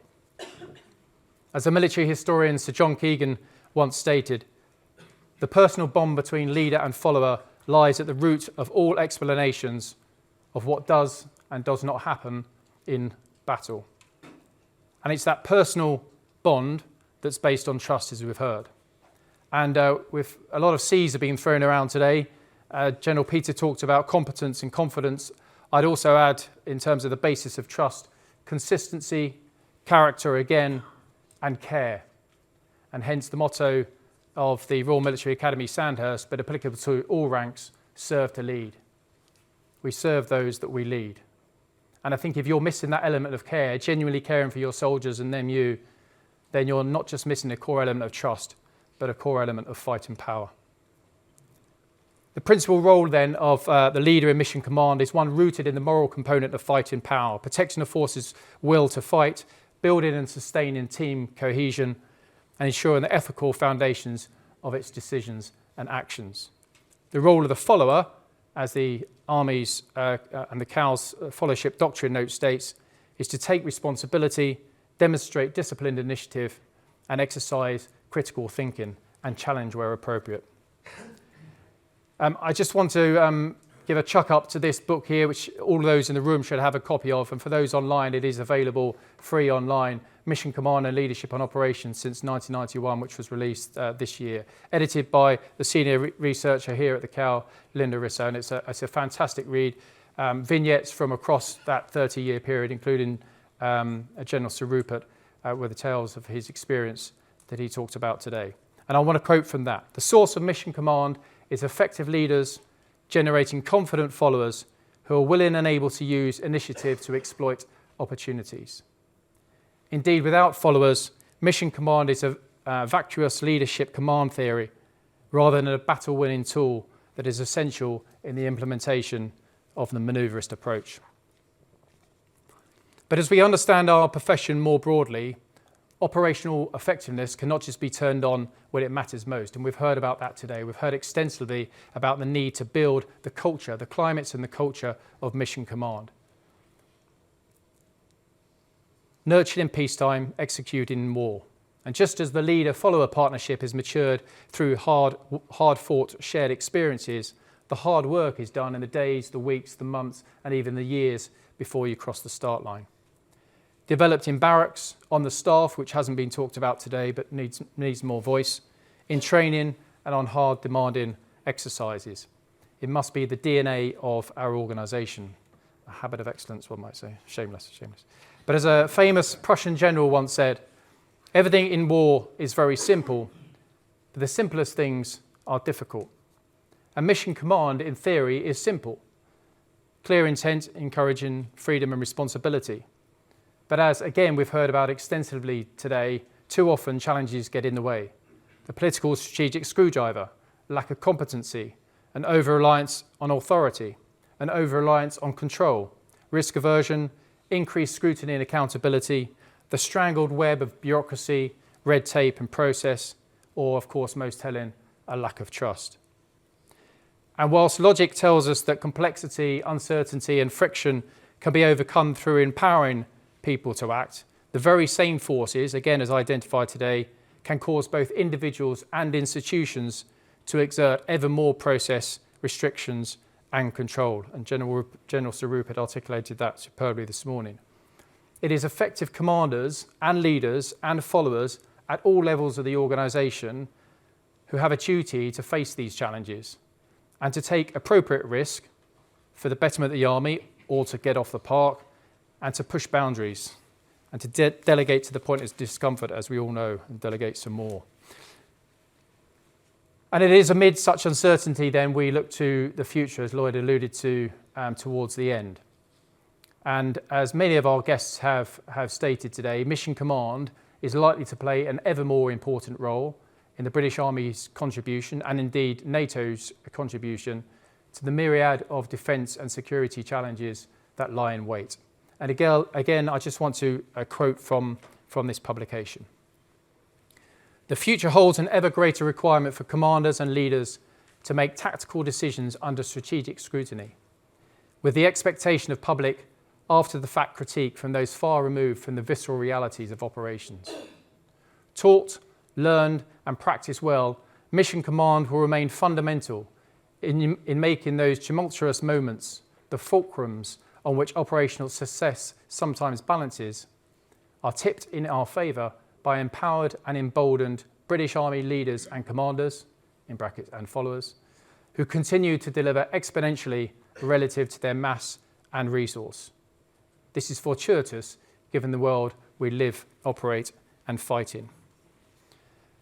You will all have your questions that you will have noted down to take away for you, but I'd offer a few that really jumped out for me today.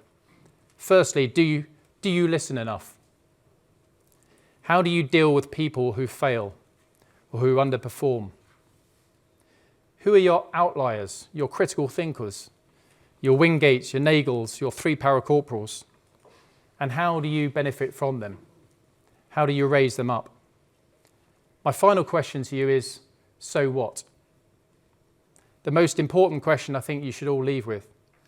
Because whether it's serving in the British Army, or as one of our NATO allies joining us here today, or a leader in business, sport or elsewhere, what does this all mean to you? What translates? What applies? And what more do you need to do to build that culture of Mission Command that underpinned by effective leadership and responsible followership at all levels? The so what for the CAL, again, has been mentioned a couple of times, is to distill the thinking here and the thinking more broadly of the Army into the next Doctrine Note leadership in Mission Command, due for release next spring. A little bit longer if I get my way. Because whilst I'm foolishly in charge with a pen, the expertise and the insight that informs that note absolutely sits in this room here and with our guests online. So thank you very much indeed for your invaluable contribution today, and I would urge you to remain engaged with the CAL team, because it is your insights, it's your perspectives, your views and your experience that really enhances the Army's thinking. And it is that thinking that ultimately dictates how we and our people learn to live, fight and win. Thank you very much. Thank you very much, Langley. A superb summing up of a very complicated subject. The issues that we've been exploring through the morning and the afternoon, I believe, are far, far too important to be merely subjects that we just discuss on an interesting day out or an interesting day out of the office looking at us online. Discussion and improvement absolutely must continue.